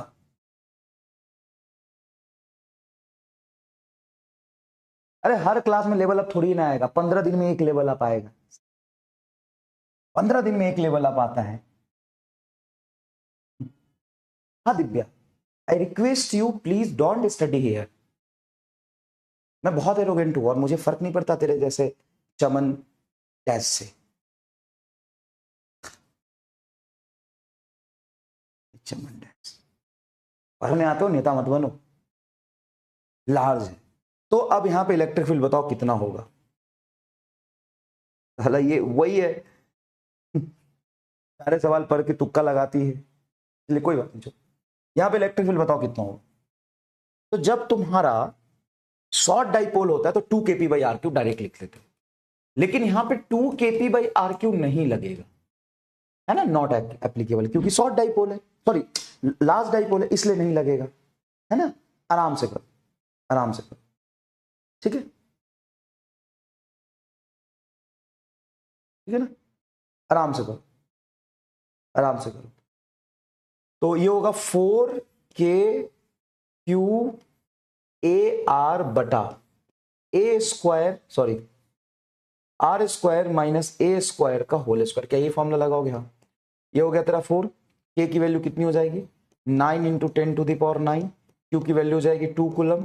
A की वैल्यू वो, तो देख भाई यहां से यहां तक तूने लिखा था 2A, याद है, तो यहां पे A क्या हो जाएगा, 2A बराबर 6 है, तो A बराबर 3 आएगा, और R की वैल्यू है 4 बटा ए है तेरा 4, 4 का होल स्क्वायर, 3 का होल स्क्वायर का पावर स्क्वायर, ये आएगा तेरा आंसर। तो 9 चौक 36, 36 और 4 3 12, 12 दूना 24, तो 36 मल्टीप्लाई 24, ये कर ले 36 मल्टीप्लाई 24, क्यों बेटा 9 चौक 36, 3 दूना 6, 6 चौका 24, सही है, into 10 to the power 9 divided by 4 का होल स्क्वायर 16 और 3 का होल स्क्वायर 9, 16 में से 9 जाएगा तो कितना होगा, 16 में से 9 जाएगा तो 7 बचेगा, 7 का होल स्क्वायर 49, 7 का होल स्क्वायर, देख भाई सर हर स्टेप लिखना पड़ता है, स्पेस ही नहीं है यहाँ पे।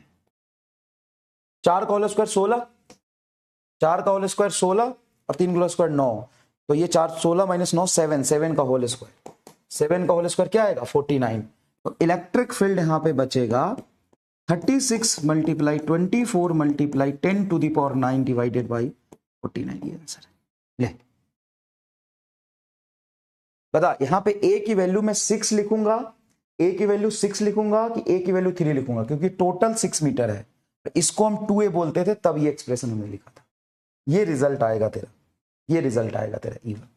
अब चल यहां पे E2 कहां होगा, पीछे की तरफ होगा, बता कितना होगा E2, सर E2 होगा सिंपल 2kp, शॉर्ट डाइपोल नहीं है, पूरा फॉर्मूला लिखना पड़ेगा, 2kp, 2kp नहीं आया था, क्या आया था 2kqa है ना, 2kqa बटा a square plus r square का पावर 3/2, ये आया था। बता 2k की वैल्यू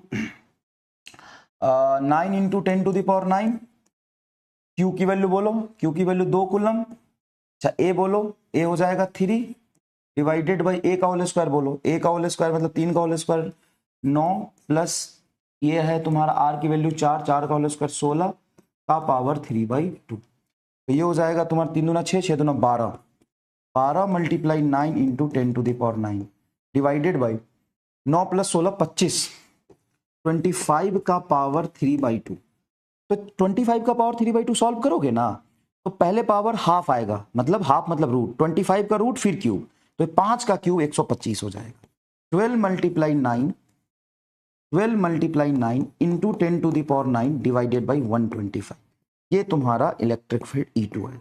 एग्जैक्ट निकालने की कोई जरूरत नहीं है। क्या आपको E1 E2 समझ में आया, रॉन्ग हो गया,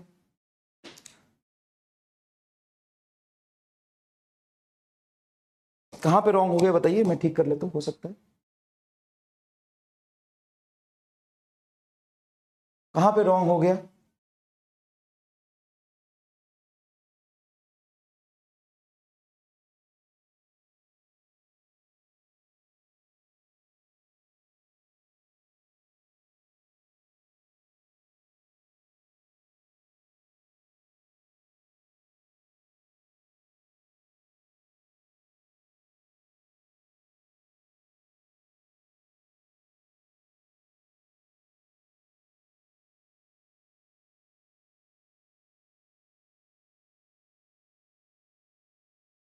ओ ला ला ला ला ला ला ला ला ला।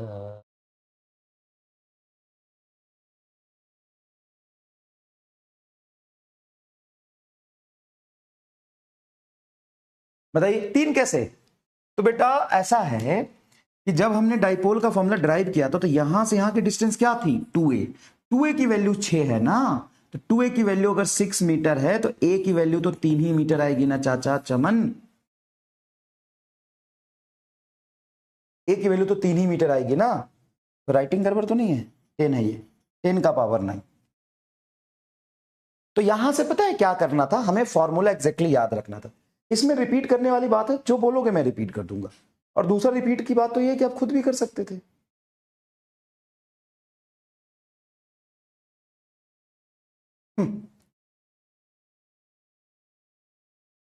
क्लियर है क्या, क्लियर है क्या,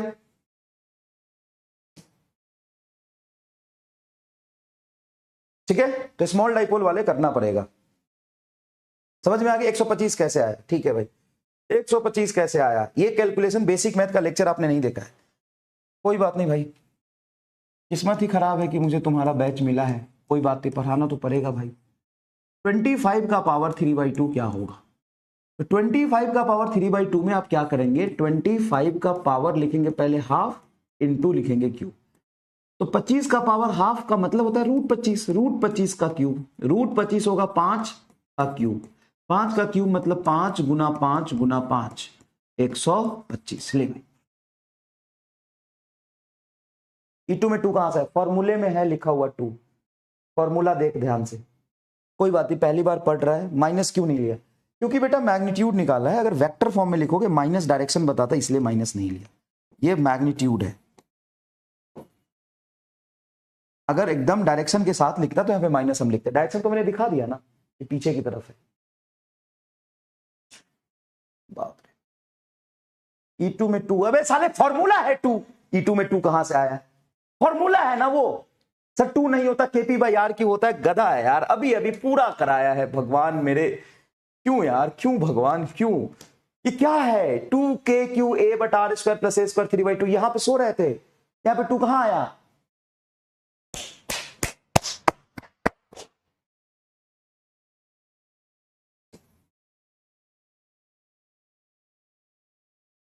कुछ सवाल नहीं कराऊं क्या? ये 2KQA क्या है? 2 ये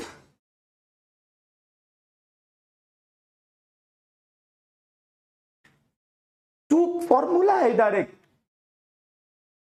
स्मॉल लार्ज कैसे पता चलेगा? क्योंकि ये 4 मीटर 6 मीटर कंपरेबल है।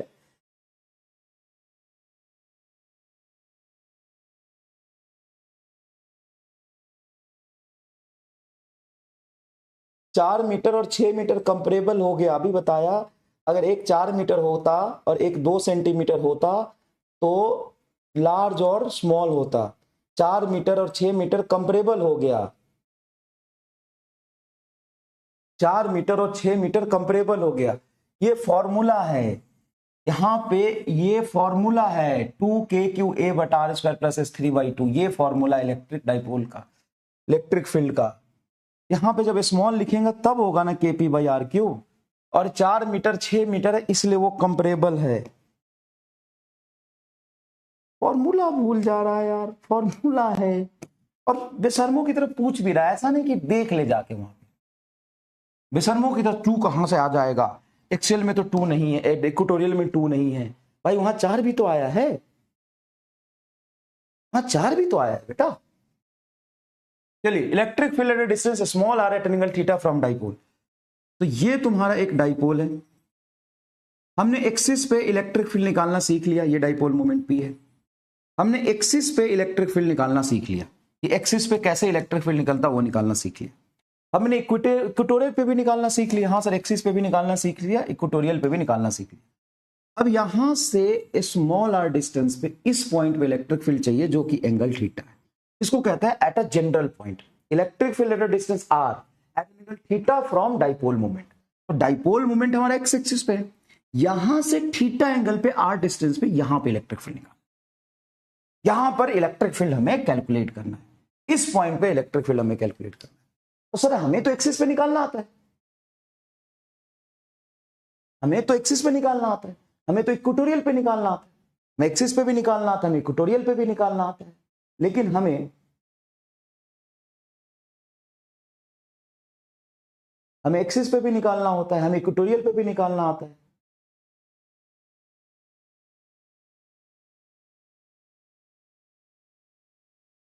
अब हमें किसी जनरल पॉइंट पे निकालना है, तो हम क्या करेंगे? हम एक काम करेंगे, इस P को ना 2 कंपोनेंट में तोड़ लेते हैं।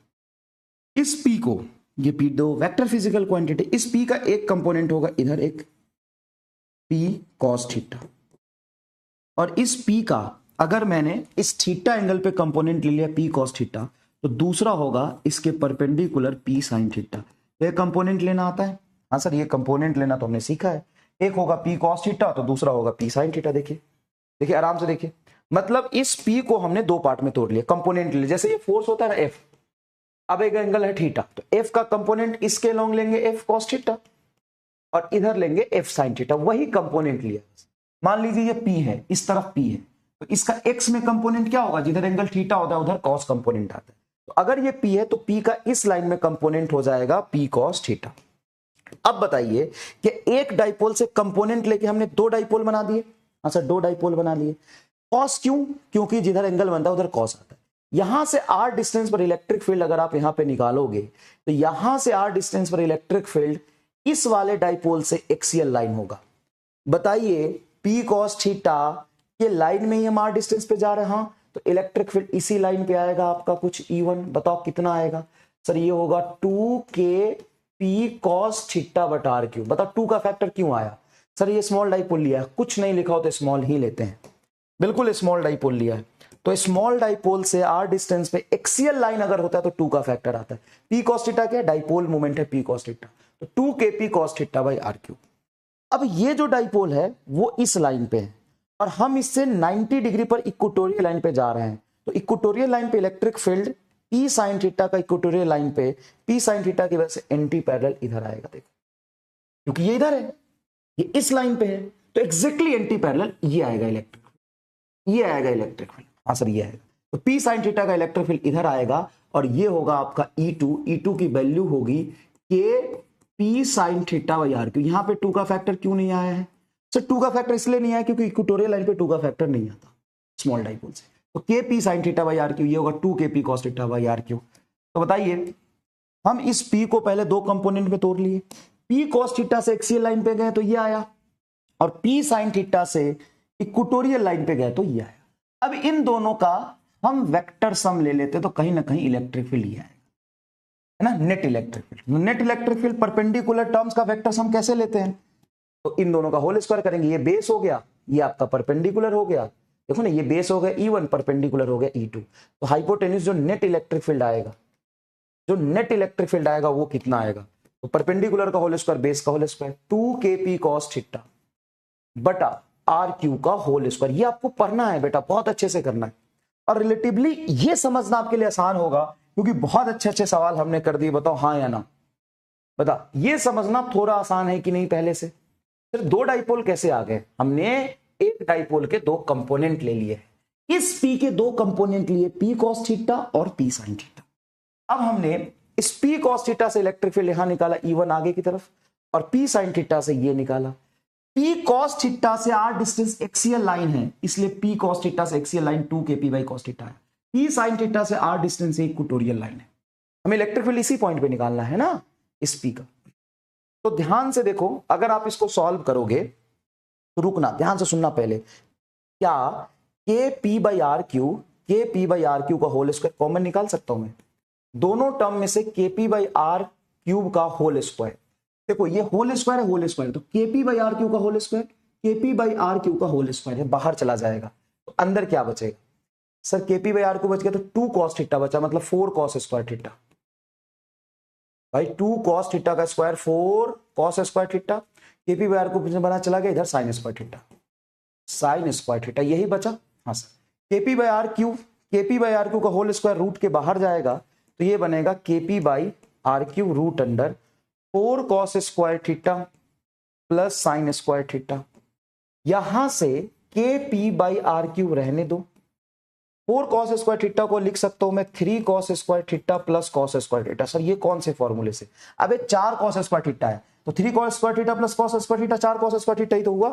अरे यार 3 cos square theta plus cos square theta 4 cos square theta, और ये sin square theta as it is था, तो 4 cos स्क्वायर थीटा को लिखा 3 cos square theta plus cos square theta, sin square theta as it is है। sin square theta plus cos square theta क्या होता है? 1, तो ये पूरा बन जाएगा 1 प्लस 3 cos स्क्वायर थीटा, तो kp by r cube root under ये बन गया आपका 1 प्लस 3 cos स्क्वायर थीटा। ये जनरल पॉइंट पे इलेक्ट्रिक फील्ड हो गया, डाइपोल से थीटा एंगल पे जनरल पॉइंट पे इलेक्ट्रिक फील्ड हो गया।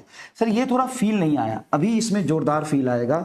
यहां पे mr स्टार समझना धुआं धुआं हो जाएगा। बेटा कितने एंगल पे निकाला था सर? डाइपोल से थीटा एंगल पे निकाला था, डाइपोल से थीटा एंगल पे निकाला था। अगर ये डाइपोल से थीटा एंगल 0 डिग्री ही होता, अगर 0 डिग्री होता तो इस डाइपोल से थीटा एंगल अगर 0 होता तो एक्सियल पॉइंट होता। हाँ, तो थीटा 0 रखने पे इलेक्ट्रिक फील्ड तो 2kp बाई r क्यूब आना चाहिए। हाँ सर, थीटा 0 रख के देखो, अगर आ गया तो सही हो जाएगा। थीटा 0 रखो, cos स्क्वायर 0, cos 0 होता है 1, ये हो जाएगा 1, 3 plus 1 4 root 4 2, 2kp by r cube match कर गया। आग लगा दो कमेंट बॉक्स में फील आया तो। दूसरा mr स्टार का लॉजिक से समझना कि अगर तुम्हारा थीटा 90 होता थीटा 90 का मतलब ये डाइपोल है, हाँ ये डाइपोल है, डाइपोल से 90 डिग्री पर इलेक्ट्रिक फील्ड निकालो तो इक्वेटोरियल लाइन पे निकाल रहा हो। यहां पर इलेक्ट्रिक फील्ड आता है KP by are cube, r distance पे KP by are cube. Theta 90 रखोगे, 3 कॉस स्क्वायर 90, कॉस 90 होता है 0, ये पूरा 0 इंटू 3 0, √1 बचेगा केपी बाई आर क्यूब। क्या यहां से पूरी फील आ गई कि हमने जो भी किया था वो सही किया था? हमने जो भी किया था वो सही किया था, बताओ हाँ कि ना? हमने जो भी किया था वो सही किया था, हमने जो भी किया था सही किया था, तभी तो ये वेरीफाई हो गया दोनों। बोलो फिर से, मैं बता देता हूं, तुम्हें चिंता करने की जरूरत नहीं, फिर से बता देता हूं। देख ये बेटा एक डाइपोल था पी। जब भी कोई मुश्किल चीज होना बेटा, एक चीज फॉलो कर लेना, ईमानदारी से बता रहा हूं, कोई भी मुश्किल चीज हो सकती है, दो चीज हो है, क्या तुम्हें क्लास में खुश रहना है, हमेशा कंफर्ट जोन में रहना है, कि एग्जामिनेशन हॉल में जाके कंफर्ट जोन में रहना है? दो बातें। यहां पे कभी दुख, कभी दर्द, कभी घिसना पड़ेगा, मेहनत करना पड़ेगा। यहां पे जैसे जैसे मेहनत करते जाओगे ना, जितना पेन लोगे ना, जितना दर्द लोगे ना एग्जामिनेशन हॉल में, उतना आसान हो जाएगा चीजें।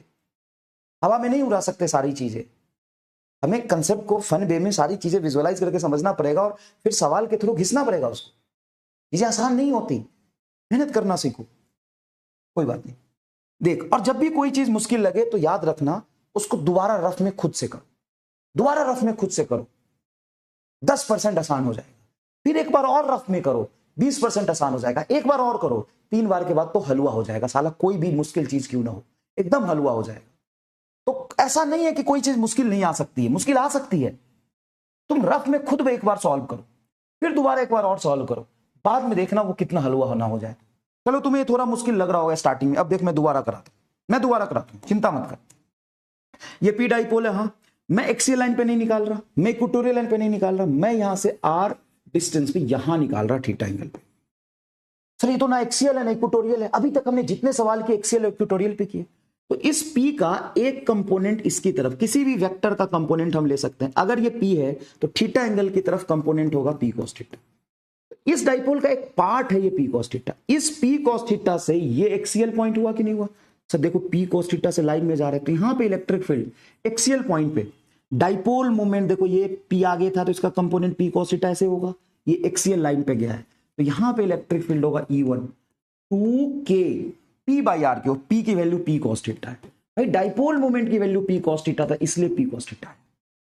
तो 2k P by are cube, P की वैल्यू P cos थीटा, तो 2k P cos theta by are cube. और एक डाइपोल मोमेंट, दो परपेंडिकुलर कंपोनेंट लिया, ये P cos थीटा तो ये P sin theta. P sin theta का इलेक्ट्रिक फील्ड इससे इक्वेटोरियल लाइन पे जाके निकाल रहा हो, एंटी पैरेलल आएगा, ये होगा E2, ये होगा K P by are cube, और P की वैल्यू खुद P sin थीटा इसलिए P sin थीटा लिखा है, P sin थीटा। अब दो टर्म आ गए, 2kp cos theta by are cube, kp sin theta by are cube. Net resultant कहीं इधर होगा, है ना सर? कैसे होगा? ये E1 हो गया और ये बेटा देखो E2, यही तो E2 है, देखो ना ये E2, तो ये बेस E1 और E2, तो ये तुम्हारा नेट आएगा, क्या नेट आएगा? तो E नेट बताओ कितना होगा?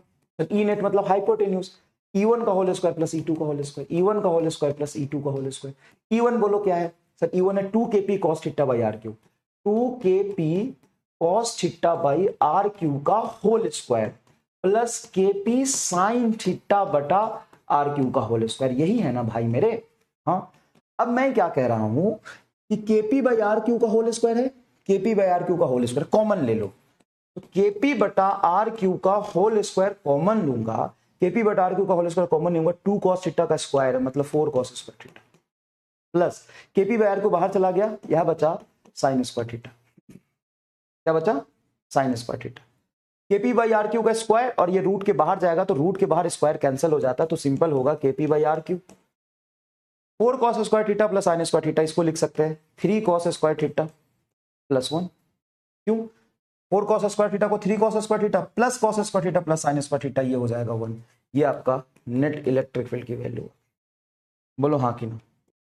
ये आपकी नेट इलेक्ट्रिक फील्ड की वैल्यू है। यहां पे अगर मैं थीटा को 0 डिग्री रखूंगा तो यही केस एक्सियल पॉइंट वाला होगा। ये P से थीटा एंगल पे थीटा 0 होता है, एक्सियल होता है, इलेक्ट्रिक फील्ड एक्सियल लाइन पे आएगा 2kp बाई आर क्यूब। आ रहा है क्या? यहाँ पे थीटा को 0 रखोगे, cos 0 1, cos 0 1 इंटू 3, 3 प्लस 1 4, √4 2 बाहर आ जाएगा। इफ थीटा इज 90 तो इक्वेटोरियल लाइन होगा, तो E आ जाएगा के पी बाई आर क्यू, ई आ जाएगा के पी बाई आर क्यू। बताओ विजुअलाइज हुआ कि नहीं, बताओ विजुअलाइज हुआ कि नहीं, बोलो अच्छे से, याद रख लोगे क्या है? सर कुछ नहीं है, 1 मिनट बताता हूं। KP by R cube root under 3 cos square theta plus 1, क्या है बोला? केपी बाई आर को root under 3 cos square theta plus 1 या 1 + 3 cos स्क्वायर थीटा, एक ही है, प्लस है ना, तो किसी को भी पहले ऐड कर। अच्छा एक बात बताओ, डाइपोल मोमेंट से थीटा एंगल पे यहां पे इलेक्ट्रिक फील्ड निकला और ये इलेक्ट्रिक फील्ड इस लाइन से भी किसी अल्फा एंगल पे आया होगा। देखो ना, नेट इलेक्ट्रिक फील्ड तो इस लाइन से अल्फा एंगल पे, दो डायग्राम है, दो बार डिराइव किया है। देखो ये डाइपोल मोमेंट एक्स एक्सिस पे, यहां से थीटा एंगल पे तूने इलेक्ट्रिक फील्ड निकाला, ये इलेक्ट्रिक फील्ड इस लाइन से भी तो अल्फा एंगल इधर आया है। हाँ, ये अल्फा एंगल किधर होगा? ये अल्फा एंगल कितना होगा? tan अल्फा, बताओ क्या? तो tan अल्फा अगर इस हम ट्रायंगल में देखें तो tan थीटा होता है परपेंडिकुलर अपॉन बेस E2/E1, हाँ कि ना है? E2/E1 परपेंडिकुलर बटा बेस, E2/E1, E2 बोलो क्या है? तो E2 ये है KP sin theta by R cube, ये क्या है? 2KP cos theta by R cube, लिख दो। E2 है KP sin theta by R cube, KP sin theta by R cube, ये 2KP cos theta by R cube. क्या कटेगा यहां से बताओ? KP से KP कटेगा, RQ से RQ कटेगा, साइन बटा कॉस tan बटा 2, tan और ये 2, tan थीटा बाई 2, ये हो गया tan। तो tan अल्फा है tan theta by 2, tan alpha क्या आ रहा है? tan थीटा बाई 2, ये tan अल्फा। अब अगर मैं पूछूं यहां पे angle between electric field and dipole moment क्या है, तो क्या बोलोगे? Angle between dipole moment and electric field, dipole moment and electric field, and electric field, तो बताओ क्या बोलो? Angle between dipole moment and electric field क्या है बताओ? क्या थीटा है? नहीं। अल्फा है? नहीं। क्या हो सकता? Theta plus alpha. Shaktiveer Singh भाई सैल्यूट है तुम्हें, सैल्यूट है, बहुत बढ़िया, बहुत बढ़िया, क्या जवाब दिया शक्तिवीर सिंह? बिल्कुल ठीक है, थीटा प्लस अल्फा, बिल्कुल थीटा प्लस अल्फा, बहुत सारे लोग जवाब दे। उमंग वेरी गुड, वेरी गुड। अब 80-90 वाले गधे, ये P है, ये P है, P से थीटा एंगल पे ऑलरेडी, अच्छा देखना ये एक्स एक्सिस में तेरा P है, हाँ सर P ये है, यहां से थीटा एंगल पे तो इलेक्ट्रिक फील्ड निकाल रहा था, इस लाइन से अल्फा एंगल पे और है इलेक्ट्रिक फील्ड, तो भाई ये P है और यहां से ये angle total theta plus alpha हुआ ना। हाँ 180 डिग्री कैसे दिख रहा है? ये इधर है, ये इधर है, कैसे 180-90 कैसे? चमन चोमू, ये P है, P से थीटा एंगल घूमा, हाँ, और यहां से अल्फा एंगल घूमा नेट इलेक्ट्रिक फील्ड ऊपर थोड़ी ना है, इधर है, ये रहा इलेक्ट्रिक फील्ड, ये वाई में थोड़ी ना है, एक्स एक्सिस में तेरा डाइपोल है, ये वाई में थोड़ी ना है, ये थीटा प्लस अल्फा है, ये थीटा प्लस अल्फा है। चलो सेकंड स्लाइड डिलीट कर दो भाई, क्योंकि मैं तो ड्राइव करा था ना तेरे लिए। अब सुन यहां पे, सुन, find angle theta from electric dipole moment, from electric dipole moment at which electric field is perpendicular to the electric dipole moment। अभी सवाल समझना, पहले ये सवाल समझना, अच्छा सवाल है, ये सवाल समझना, ये तेरा एक डाइपोल है, ये तेरा एक डाइपोल है P, देख ये तेरा डाइपोल है P, then find angle from the electric dipole. अब मुझे यहां से ही एंगल निकालना है थीटा, जहां पे electric field electric dipole moment के परपेंडिकुलर है। क्या यही सवाल है? हाँ सर यही तो है। Find angle theta from electric dipole moment, find angle theta from electric dipole moment where electric field, मतलब इस लाइन पे कहीं भी यहां पर electric field perpendicular to the electric dipole moment, electric dipole moment X में, यहां से परपेंडिकुलर। सर एक मिनट, ये तो थीटा है, थीटा एंगल पे कहीं भी इस लाइन से अल्फा एंगल पर इलेक्ट्रिक फील्ड होता है, और अल्फा हम जानते हैं कि tan अल्फा जो है, tan थीटा बाई 2, ये तो हमने निकाला हुआ है। हाँ, अब क्वेश्चन में कंडीशन क्या दिया है कि इलेक्ट्रिक फील्ड और डाइपोल मोमेंट एग्जैक्टली परपेंडिकुलर है, मतलब थीटा एंगल पे हम फील्ड निकाल रहे हैं और यहां से अल्फा एंगल पे इलेक्ट्रिक फील्ड है। तो क्या as given in question theta plus alpha 90 degree होना चाहिए, क्योंकि यही तो आपने लिखा है, angle between dipole moment on electric field is theta plus alpha, और ये थीटा प्लस अल्फा की वैल्यू उसने बोला 90 डिग्री हो जाए। यही तो है भाई, angle between dipole moment and electric field is theta plus alpha. उसने बोला है डाइपोल मोमेंट और इलेक्ट्रिक फील्ड परपेंडिकुलर हो जाए, तो थीटा प्लस अल्फा की वैल्यू 90 डिग्री हो जाए। यही तो कंडीशन गिवन है। हाँ सर, बिल्कुल सही। तो अल्फा बराबर क्या मैं लिख सकता हूं, 90 माइनस थीटा। हाँ, लिख सकता हूं। टेकिंग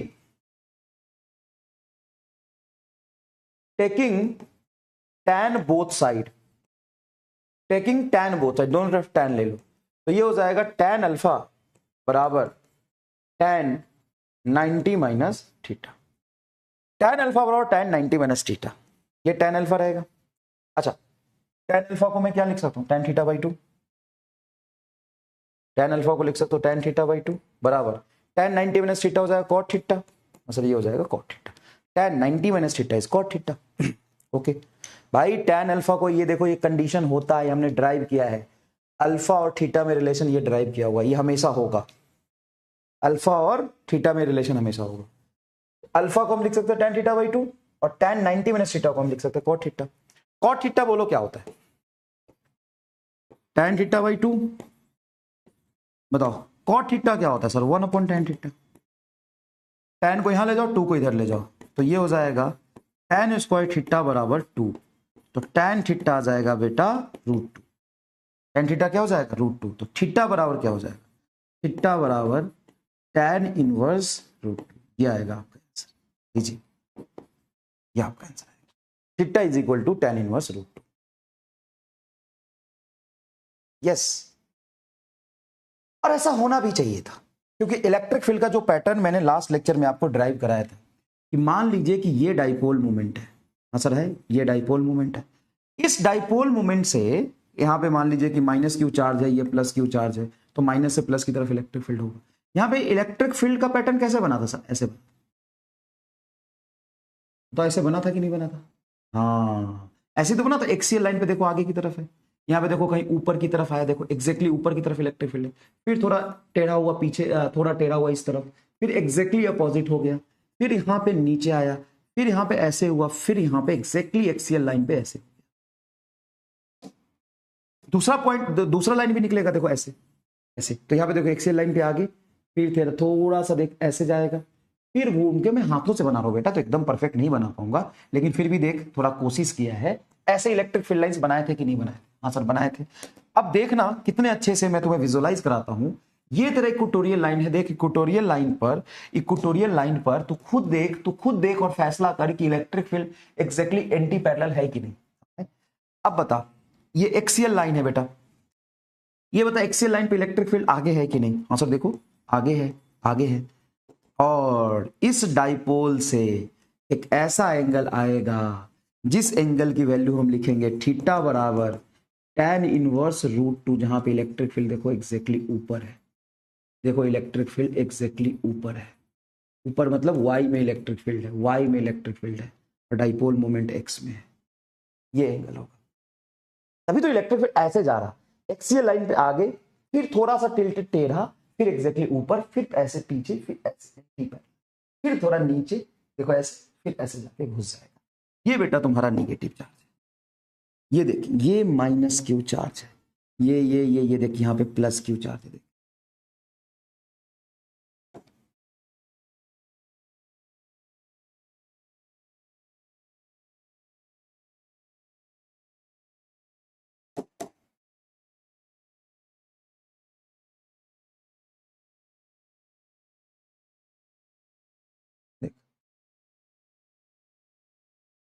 ये रफ डायग्राम बना है, तो इसको रट ले। बहुत सारी चीजें जो होती है अब एग्जाम में इसको हम डिराइव नहीं कर सकते, इसको रट ले। ये तेरा मार रट्टा होना चाहिए, ठीक है। और ये एक्सप्रेशन भी जो आया है, ये एक्सप्रेशन ये रटा हुआ होना चाहिए। और कहीं भूल जाओ तो ये एमआर स्टार से उसको वेरीफाई कर लो। मान लो तुम यहाँ पे कोई टर्म भूल गए। अच्छा एक बात बताओ, सुनो, अब हम बहुत मजा दिलाता हूं, देख ये केपी बाई आर क्यू है। हाँ, अगर मैं गलती से 1 + 3 साइन स्क्वायर थीटा याद रख लूंगा तो क्या मैं 2 सेकेंड में वेरीफाई कर लूंगा कि गलत है? कैसे? अभी देख, तूने मान ले रटा था, तूने रटा E = KP/RQ 1/1 + 3 sign square theta. अब बताइए गलत क्यों है? अब तू बता ना गलत क्यों है? तूने रटा किसी जनरल पॉइंट पे, ये इलेक्ट्रिक फील्ड सर ने पढ़ाया था, हमने रटा था और बाद में हमने ये याद किया तो हमको ये याद आया तो हम तुरंत देख लिए कि हमको जो याद है वो गलत है। बता क्यों? बताइए गलत क्यों है? रेमान स्टार फील है। कैसे? अगर मैं थीटा 0 रखूं तो 2 का फैक्टर आना चाहिए। देख यहाँ पे थीटा को 0 रखेगा, साइन 0 क्या होता है सर 0, तो यहाँ पे 1 बचेगा। देख गलत है। अगर मैं यहाँ पे इलेक्ट्रिक फील्ड लिखूं E = KP/RQ 1 + 3 sign square theta. अब तो बोलो सर, अब तो आपका लॉजिक गया तेल लेने। कैसे? अब यहाँ पे रखो थीटा 0। जैसे थीटा 0 रखूंगा तो साइन 0 0, ये √1 1 2 KP/RQ सर देखो वेरीफाई हो गया। अच्छा चलो 0 पे वेरीफाई हो गया। 90 पर तो सर 90 रखेंगे तो साइन 90 होता है 1, तो ये हो जाएगा 1, तो 3 और 1 4, √4 आ जाएगा 2 और 2 2 4, 90 पे आना चाहिए 4 KP/RQ। 90 पे तो KP/RQ होता है, ले लुटा के गलत हो गया। साला सही कैसे होगा, रगड़ देंगे। और देख E = KP/RQ × 2 √1 + 3 cos square theta. ये भी गलत है। कैसे? थीटा 0 पर देख वेरीफाई नहीं करेगा। E = KP/RQ √1 - 3 cos square theta. देख गलत है, 0 पे वेरीफाई नहीं करेगा। एक ही वेरीफाई कर रहा है KP/RQ √1 + 3 cos स्क्वायर थीटा।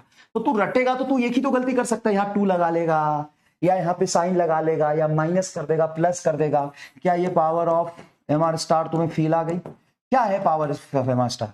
सही को सही तो फील कराएगा, गलत को फील करा देगा कि साला ये गलत है, सही नहीं हो सकता। ये है पावर, ये है पावर, ये है पावर इसकी। सही को तो फील कराएगा कि सही है, लेकिन गलत को फील करा देगा कि ये सही नहीं हो सकता, ये गलत है। किसी एक पॉइंट पे कोई वेरीफाई करेगा, इसका मतलब वो सही नहीं होगा। देख दूसरे पॉइंट पे गलत हो जा रहा है, ये इसका पावर है।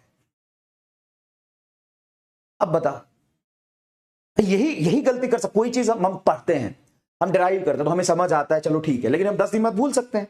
तो हम भूलेंगे तो क्या गलती करेंगे? हमें पैटर्न तो याद ही है कि ऐसे ऐसे कुछ होता है, √1 + 3 cos स्क्वायर थीटा, तो हम साइन लगा देंगे, हम माइनस कर देंगे, हम प्लस कर देंगे, 2 लगा लेंगे, एक्स्ट्रा 5 लगा लेंगे, यही करेंगे ना सर? नहीं, हम तो स्क्वायर लगा देंगे। बस डायमेंशन भी तो कोई चीज होती है, डायमेंशन प्लस डायमेंशन का एमआर स्टार और फील का एमआर स्टार दोनों मिलकर एकदम आग बन जाएगा। बता बता, दोनों मिलकर एकदम आग बन जाएगा कि नहीं?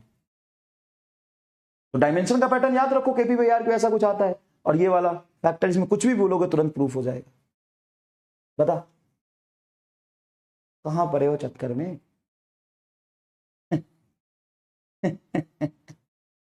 बता।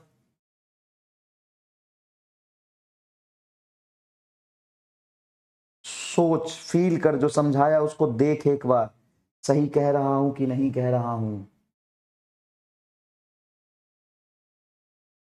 Force between electric dipole and point charge. मान ले एक इलेक्ट्रिक डाइपोल है P और इससे R डिस्टेंस पर एक तूने चार्ज रख दिया Q। अब इस Q चार्ज पर फोर्स कितना लगेगा बोलो? तो सर फोर्स होता है Q × E। Sir force Q ही होता है, बिल्कुल होता है, Q ही होता है, फोर्स Q ही होता है। चार्ज Q, इलेक्ट्रिक फील्ड कितना होगा सर? 2kp/, यही तो होता है एक्सेल लाइन पे। अब मान लो सेम डाइपोल मैंने रखा P और यहां से 2r डिस्टेंस पर एक चार्ज रख दिया हमने Q। अब इस पर फोर्स बताओ कितना होगा? सर जब हम इस पर फोर्स लिखेंगे तो ये फोर्स होगा Q × E। Q, E की वैल्यू होगी 2kp/2r का Q। बोलो हाँ कि ना? सर होगा। ये जो फोर्स होगा इस केस में, मान लो F' हम निकालते हैं, तो Q × E' नया इलेक्ट्रिक फील्ड। अब इस डाइपोल से r डिस्टेंस पे जितनी इलेक्ट्रिक फील्ड है, इस डाइपोल से 2r डिस्टेंस पर इलेक्ट्रिक फील्ड कितनी हो जाएगी? तो देखते हैं। तो Q × 2kp/8r3। 2kp/RQ × Q, 2kp/RQ × Q तुम्हारा अगर पहले वाला फोर्स था, तो एफ डैश क्या हो गया, एफ बाई 8। क्यों, डबल डिस्टेंस करने पर फोर्स 8 गुना कम हो गया। अगर मैं 2 पॉइंट चार्ज के बीच में फोर्स पूछता, force between 2 point charge, 2 point charge, force between 2 point charge is proportional to 1 upon distance का स्क्वायर, क्योंकि electric field variation 1 upon R square के साथ होता है। या कूलम्ब लॉ भी लिखोगे तो k q1 q2 by are square लिखोगे। लेकिन यहीं पे अगर मैं देखूं, force between dipole and point charge, dipole and point charge, dipole and point charge, तो क्या inversely proportional to R cube आएगा? यस, क्योंकि डाइपोल की वजह से लंबे डिस्टेंस पर जब आप इलेक्ट्रिक फील्ड देखेंगे तो inversely proportional to R cube होता है। तो फोर्स क्यू ही, देखो ना, फोर्स क्यू ही, चार्ज तो क्यू ही रखोगे, और electric field 1 upon R cube के प्रोपोर्शनल होता है। तो force proportional to 1 upon R cube आएगा कि नहीं आएगा, बताओ। प्रोपोर्शनल साइन में कांस्टेंट हटा देंगे, के टू के पी हटा देंगे, तो proportional to 1 upon R cube आएगा। बोलिए,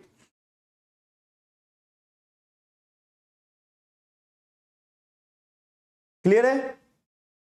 क्लियर है? अच्छा, एक चीज अभी लर्न कर लो, बता रहा हूं, इसका प्रूफ नेक्स्ट चैप्टर में करा दूंगा, या प्रूफ की नीड नहीं है वैसे। फोर्स बिटवीन टू डाइपोल, दो डाइपोल के बीच में जब हम फोर्स देखते हैं तो इनवर्सली प्रोपोर्शनल टू आर का पावर 4 आता है। इसका डेरिवेशन इस चैप्टर में हो भी नहीं सकता, नेक्स्ट चैप्टर में ही होगा।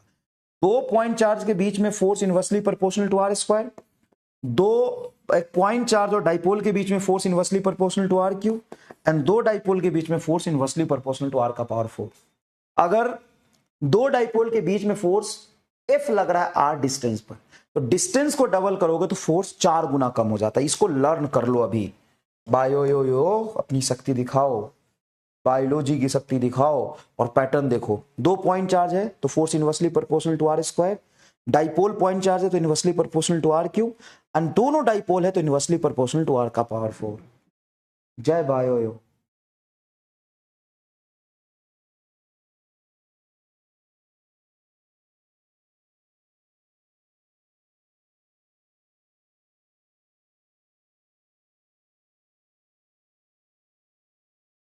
बताइए, बोलिए, समझ में आया ये बात?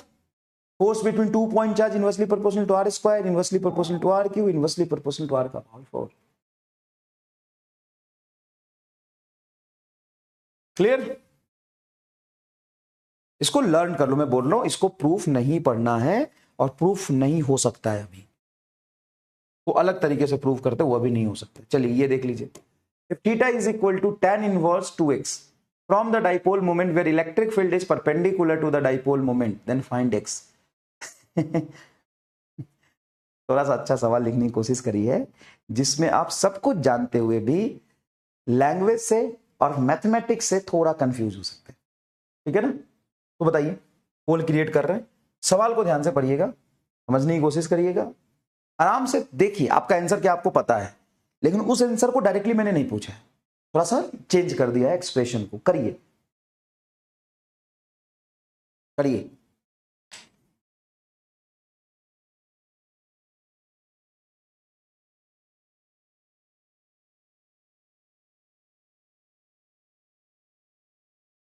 करिए करिए करिए।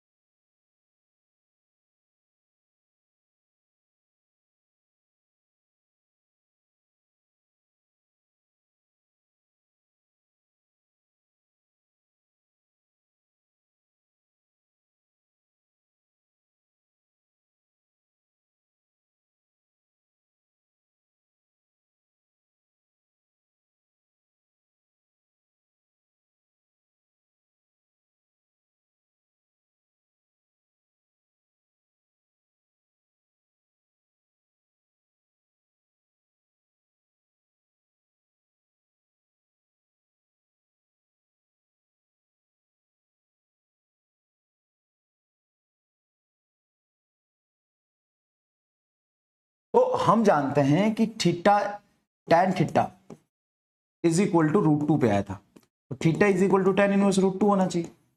अच्छा, टैन इनवर्स √2 आना चाहिए।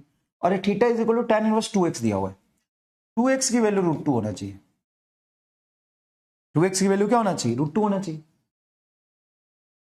तो हम x बराबर क्या बोल सकते हैं भाई, इसी को इसी के साथ कंपेयर करोगे ना, theta is equal to tan inverse 2x है, तो 2x जहां पे √2 आना चाहिए, तो 2x बराबर √2, तो x बराबर √2/2, √2 से 2 काटोगे 1/√2, x की वैल्यू आएगी 1/√2। बहुत बच्चे पहला आंसर कर दिए होंगे मुझे पता है, लेकिन आंसर सही क्या होगा, सी। लेकिन गलती से उन्होंने क्या किया होगा, ए। भाई यही चीज की देखो 14% लोगों ने, हालांकि 73% लोगों ने सही किया। I am very happy, I am very very very happy कि आप चंगुल में नहीं फंसे। लेकिन देखो ना, ये 14% लोग या 8% लोग चंगुल में फंस गए। कैसा लगा सवाल, ये बताओ कैसा लगा ये सवाल। चलो इधर देखो, इधर देखो, इधर देखो, ये बेटा एक इलेक्ट्रिक डाइपोल है P, और सेम डाइपोल है एक P। चलिए अब यहां से 45 डिग्री मिड पर r डिस्टेंस पर यहां पे इलेक्ट्रिक फील्ड निकाल, फटाफट बताइए कितना होगा यहां पर।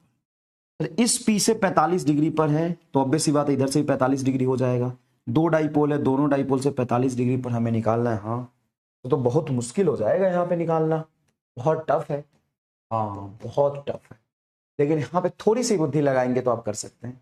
क्या, एक बात बताइए, अगर ये P है और ये P है, दो डाइपोल है, हाँ, एकदम मिड में r डिस्टेंस पर यहां पर आपसे इलेक्ट्रिक फील्ड पूछा है एट एन एंगल 45 डिग्री। एक काम तो आप कर ही सकते हैं ना, इस P और P, देखिए समझिएगा, P और P, ये P और P का नेट डाइपोल मोमेंट कितना हो जाएगा, नेट डाइपोल मोमेंट कितना हो जाएगा। तो ये P और P का नेट डाइपोल मोमेंट हो जाएगा √2P। क्या हम वेक्टर सम तो निकाल सकते हैं, हाँ। तो इस P और P का नेट डाइपोल मोमेंट हो जाएगा √2P, और सेम मैग्नीट्यूड है तो रिजल्ट एकदम बीच में आएगा। हाँ एक ही डाइपोल बना दिया ना दोनों का ऐड करके, तो √2P से ये तो एक्सियल पॉइंट हो गया, तो नेट इलेक्ट्रिक फील्ड होता है 2kP/r3, ये डाइपोल मोमेंट।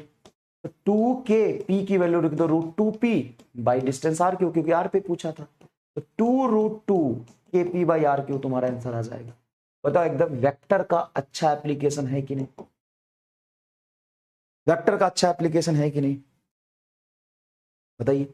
2√2kP/r3, हाँ सही है। अब सोचो, अगर कोई ये सोचे कि मैं इस डाइपोल का 45 डिग्री पर यहां पर नेट निकाल लेता हूं, फिर इस डाइपोल का 45 डिग्री पर नेट निकाल लेता हूं, अब वो दोनों की डायरेक्शन कहीं अलग अलग होगी, फिर उसका वेक्टर सम करता हूं तो तेल निकल जाएगा तेरा एकदम। इसका आसान तरीका क्या हो सकता है, सर सिंपल है, ये P है ये P है, दोनों का मैग्नीट्यूड सेम है, हाँ, तो रिजल्टेंट P और P का 90 डिग्री पर देखो एक दूसरे से परपेंडिकुलर है, आ जाएगा √2P एकदम बीच में, क्योंकि दोनों की वैल्यू सेम है तो एकदम रिजल्टेंट बीच में आएगा √2P। इस √2P का यहां पे इलेक्ट्रिक फील्ड निकाल लेंगे। देखो इंडिविजुअल निकालोगे तो बहुत बहुत बहुत मुश्किल हो जाएगा बेटा, बहुत मुश्किल हो जाएगा। देखो ना ये P है, अब इसका 45 डिग्री पर अगर मैं तुम्हें बोलूं तो सर यहां पे इस P का 45 डिग्री पर r हमें दिया है एंगल 45 है, यहां पे पूरा एक्सप्रेशन लिखना पड़ेगा, ये कहीं इधर होगा ये, फिर इसका 45 डिग्री पर देखूंगा r डिस्टेंस पर, ये कहीं इधर होगा ये, फिर इन दोनों का रिजल्टेंट निकालूंगा, एकदम पानी निकल जाएगा। तो इससे आसान है, इससे आसान है कि इस P और P का, देखो ना बेटा ये P है ये P है, तो दोनों का रिजल्टेंट P और P वेक्टर है, तो P और P का एक ही बनेगा √2P। क्या मैं दोनों को हटा के एक लिख सकता हूँ √2P, हाँ लिख सकते हो, और ये एकदम बीच में आएगा, एकदम बीच में आएगा 45 डिग्री पर r डिस्टेंस पर, नेट निकाल दो। बोलो बोलो, हाँ सर। तो ये डाइपोल की पूरी कहानी हो गई। डाइपोल में बेटा मैंने बोर्ड पॉइंट ऑफ व्यू से आपको एक्सियल और इक्वेटोरियल इंपॉर्टेंट है, लिख लो, नोट्स है ना वहां पे लिख लो। बोर्ड पॉइंट ऑफ व्यू से एक्सियल एंड इक्वेटोरियल पे डेरिवेशन इंपॉर्टेंट है बस, जनरल पॉइंट का डेरिवेशन इंपॉर्टेंट नहीं है, जनरल पॉइंट का डेरिवेशन इंपॉर्टेंट नहीं है, ठीक है ना, ठीक है ना, कोई प्रॉब्लम नहीं है। आप याद रखिएगा एक्सियल और इक्वेटोरियल पे बोर्ड पॉइंट ऑफ व्यू से डेरिवेशन इंपॉर्टेंट है, लिख लीजिए, जनरल पॉइंट वाला आपको याद नहीं रखना है, ठीक है। चलिए नेक्स्ट देखिए, इलेक्ट्रिक फ्लक्स। इलेक्ट्रिक फ्लक्स क्या होता है, इलेक्ट्रिक फ्लक्स क्या होता है, जैसे इलेक्ट्रिक फील्ड लाइंस कहीं से आप ड्रॉ करते हो पॉइंट चार्ज का, मान लो इलेक्ट्रिक फील्ड लाइंस ऐसे हो गया, ये पॉइंट चार्ज का इलेक्ट्रिक फील्ड लाइंस है, ठीक है सर, इलेक्ट्रिक फील्ड लाइंस है। यहां पे हम एक इमेजनरी किसी पैटर्न का इलेक्ट्रिक फील्ड लाइंस ऐसे बनाते हैं, हाँ सर इलेक्ट्रिक फील्ड लाइंस ऐसे बनाएंगे, ये इलेक्ट्रिक फील्ड लाइंस। अब इलेक्ट्रिक फील्ड लाइंस किसी भी क्रॉस सेक्शन एरिया से कितना क्रॉस होता है उसको हम इलेक्ट्रोस्टैटिक फ्लक्स बोलते हैं। What is electrostatic flux? What is electrostatic flux? Electrostatic flux is nothing but counting of total electric field lines passing through given cross section area. What is electric flux? Electric flux is counting of total electric field lines passing through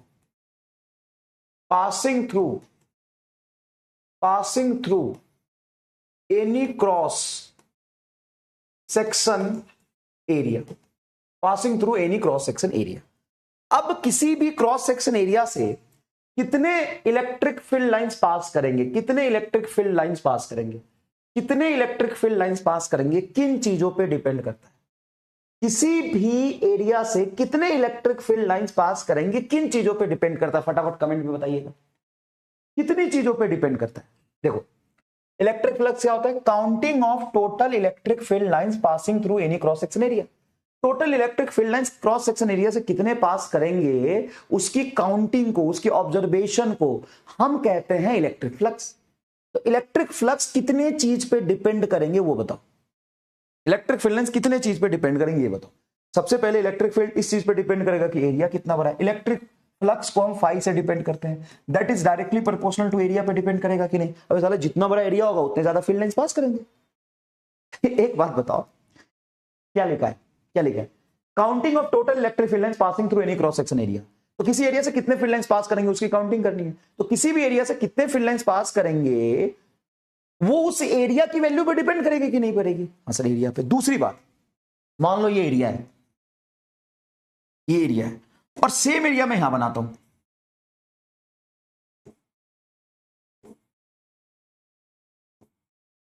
same area में यहां बनाता हूं, same area. चाहे एक काम करता हूं, इसी को कॉपी कर देता हूं, देखिए इसी को कॉपी करके मैंने यहां डाला सेम।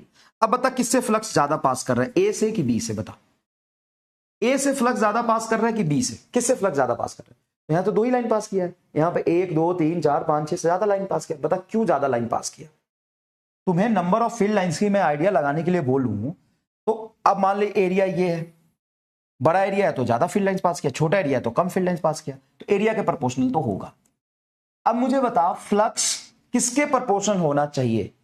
क्योंकि सर यहां पे फील्ड की, इलेक्ट्रिक फील्ड की वैल्यू ज्यादा है तो नंबर ऑफ फील्ड लाइन ज्यादा पास करेंगे, तो इलेक्ट्रिक फील्ड पे डिपेंड करना चाहिए। 2 बातें हो गई। क्या और किसी चीज पे डिपेंड कर सकती है? सोच के देखो, क्या और किसी चीज पे डिपेंड कर सकती है? सोच के देखो सर किस चीज पे डिपेंड कर सकती है, थोड़ा सोचो। मैं डायग्राम को थोड़ा बढ़िया बनाता हूं, 3D का फील दिलाता हूं, तब शायद तुम समझ पाओ। मैं डायग्राम को और बढ़िया बनाता हूं, 3D का फील दिलाता हूं, तब तुम शायद समझ पाओगे। इस डायग्राम को देखो ध्यान से। क्या तुम्हें ऐसा लग रहा है कि ये वाला पार्ट रिंग का ऊपर है और ये वाला नीचे है, इलेक्ट्रिक फील्ड लाइन जैसे क्रॉस करके जा रहा है? हाँ सर फील है सर। अब मान लो यहां पे एक क्रॉस सेक्शन एरिया में ऐसे बनाता हूं, यहां पे ऐसे बनाता हूं, दोनों सेम ही पैटर्न में मैंने बनाया। इससे कितना फ्लक्स पास करेगा? सर इससे फ्लक्स इस लाइन से तो क्रॉस ही नहीं किया, इससे तो पास ही नहीं किया क्योंकि इसके प्लेन में ही है। मतलब ये डिपेंड करता है एंगल पे, angle between electric field and area, angle between electric field and area, electric field and area, electric field and area. जैसे समझने की कोशिश करो, जैसे समझने की कोशिश करो, ये मान लो तुम्हारा है एक क्रॉस सेक्शन एरिया, ये तुम्हारा है बेटा क्रॉस सेक्शन एरिया है ना, ये देखो। अब अगर कोई इलेक्ट्रिक फील्ड लाइंस ऐसे जाके इसको क्रॉस करे तो बोलोगे हाँ इलेक्ट्रिक फील्ड लाइंस देखो क्रॉस करके गया है, ऐसे जाए तो ये इलेक्ट्रिक फील्ड लाइंस क्रॉस करके गया, देखो ऐसे ऐसे कट करके जाए, इसको एकदम छेदता हुआ बाहर जाए ऐसा, तो बोलोगे कि इलेक्ट्रिक फील्ड लाइंस यहां से क्रॉस किया है। लेकिन अगर इलेक्ट्रिक फील्ड लाइंस ऐसे जाए तो क्रॉस ही नहीं किया ना। मान लो जैसे बारिश हो रही है और मुझे बारिश का पानी जमा करना है, तो क्या मैं ऐसे रखूंगा तो बारिश का पानी इस कप में जमा हो जाएगा? बताओ, तो मैं अगर कप को ऐसे रख लिया तो क्या पानी इसमें कलेक्ट कर पाऊंगा मैं? बताओ, मैं इसमें पानी कलेक्ट कर पाऊंगा? नहीं कर पाऊंगा। अगर थोड़ा टेढ़ा रखूंगा तो थोड़े थोड़े पानी कलेक्ट होंगे, ऐसे रखूंगा तो और ज्यादा पानी कलेक्ट होगा। तो बात ये है कि फ्लक्स तभी डिफाइंड होगा जब इलेक्ट्रिक फील्ड लाइंस उस क्रॉस सेक्शन एरिया को छेदता हुआ जाएगा, उसमें से क्रॉस करेगा, उसके प्लेन से पास कर गया ना, ये देख, उसके प्लेन से पास करेगा। तो एक्चुअल में फ्लक्स का डेफिनेशन होता है ई डॉट ए, मतलब इलेक्ट्रिक फील्ड एरिया को कट करके जाना चाहिए। ये हो गया ई, ए डॉट प्रोडक्ट खोलते हैं तो कॉस थीटा, ये फ्लक्स का डेफिनेशन, ये कॉस थीटा, ये कॉस थीटा। और किसी भी एरिया में दो चीजें होता है, एरिया और उसका प्लेन, अगर मैं ये क्रॉस सेक्शन एरिया दूं तो इसकी दो चीजें हैं, एरिया इसके प्लेन के परपेंडिकुलर होता है और ये इसका क्या है, प्लेन। मैं 3D डायग्राम बना के थोड़ा सा फील दिलाता हूं, समझना। सॉरी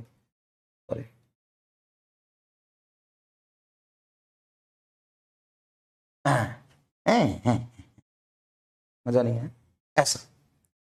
और इसमें कलर भर देता हूं, ये ठीक। अब ये सुन भाई, ये तेरा ना पैरेलल टू द प्लेन है और ये परपेंडिकुलर टू द प्लेन है, ठीक है। तो जो प्लेन में वेक्टर आता है ना, ये पैरेलल टू द प्लेन हुआ, पैरेलल टू प्लेन, और ये परपेंडिकुलर टू द प्लेन,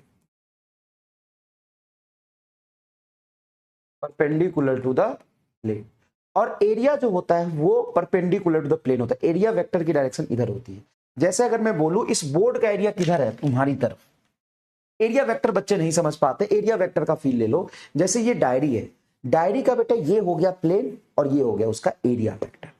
अभी इस डायरी के एरिया वेक्टर किधर है, ऊपर। अभी इसका एरिया वेक्टर किधर है, इस तरफ।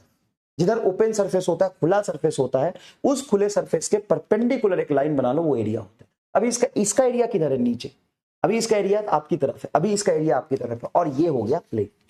अब मान ले यहां पे कोई इलेक्ट्रिक फील्ड लाइंस ऐसे जा रही इलेक्ट्रिक फील्ड लाइंस। अब मान लो इलेक्ट्रिक फील्ड और एरिया वेक्टर जो प्लेन के परपेंडिकुलर, उसमें एंगल है थीटा। अब इलेक्ट्रिक फील्ड के दो कंपोनेंट होंगे, बना सकते हो। इलेक्ट्रिक फील्ड के दो कंपोनेंट, थीटा एंगल पे इधर आएगा ई कॉस थीटा और इधर आएगा ई साइन थीटा। अब बताओ फ्लक्स किससे डिफाइंड होगा, ई साइन थीटा से कि ई कॉस थीटा से? इलेक्ट्रिक फील्ड का वो कंपोनेंट जो इस एरिया को कट करके छेदता हुआ जाए, उस क्रॉस सेक्शन एरिया को क्रॉस करे, उससे फ्लक्स डिफाइन होता है। तो बताओ मैं फ्लक्स किससे डिफाइन करूंगा यहां पे, बताइए, मैं फ्लक्स किससे डिफाइन करूं, ई साइन थीटा से कि ई कॉस थीटा से? फ्लक्स किससे डिफाइन करूं मैं?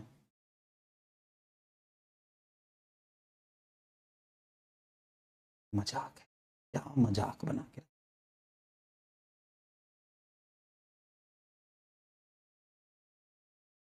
कॉस से कि साइन से? क्योंकि इलेक्ट्रिक फील्ड का कॉस कंपोनेंट ही तो देखो कट करके गया है, नहीं तो ये तो पैरेलल टू द प्लेन हो गया कॉस से, तो इसलिए यहां पे कॉस थीटा है देखो। इसलिए हम डॉट, अच्छा फ्लक्स स्केलर होगा कि वेक्टर होगा? सर स्केलर होगा, क्योंकि जब भी दो वेक्टर का डॉट प्रोडक्ट लेते तो स्केलर रिजल्ट देता है। ये नंबर को काउंट करता है, ये टोटल इलेक्ट्रिक एनर्जी कितना क्रॉस किया उसका आइडिया देता है, इसका कोई डायरेक्शन नहीं होता फ्लक्स का।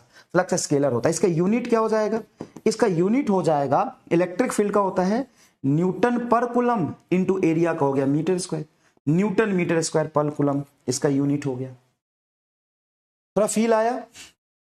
बिल्कुल कॉस थीटा, बिल्कुल 200% कॉस थीटा भाई मेरे, 200% cos theta.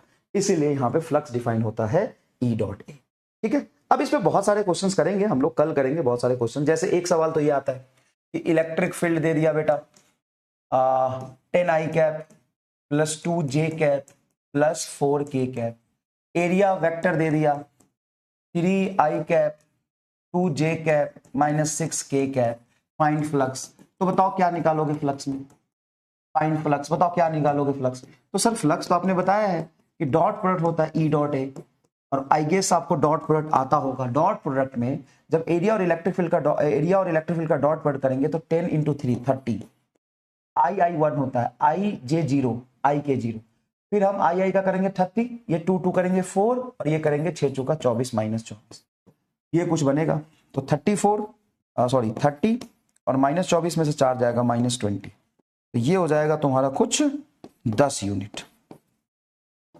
Coulomb metre square, नहीं न्यूटन मीटर स्क्वायर पर कूलम, यही है क्या?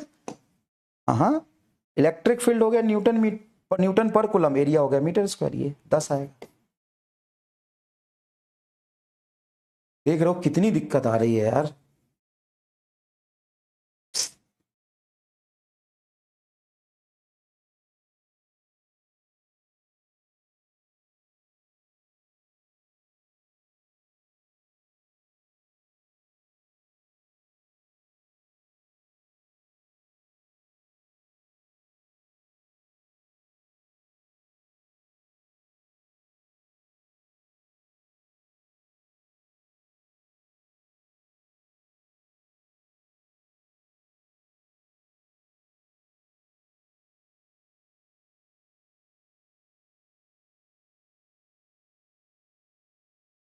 बोलो।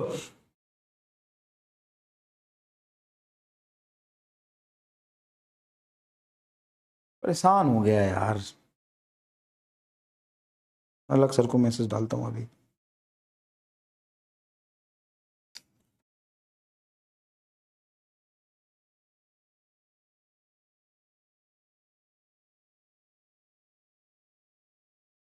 ठीक है, डॉट पॉट आता है ना भाई, डॉट पॉट तो आता है, ये भी नहीं पढ़ा तो रिवाइज कर लेना वेक्टर में जाके। ठीक है, धन्यवाद आपका, बहुत बहुत धन्यवाद, आप यहां पे आए।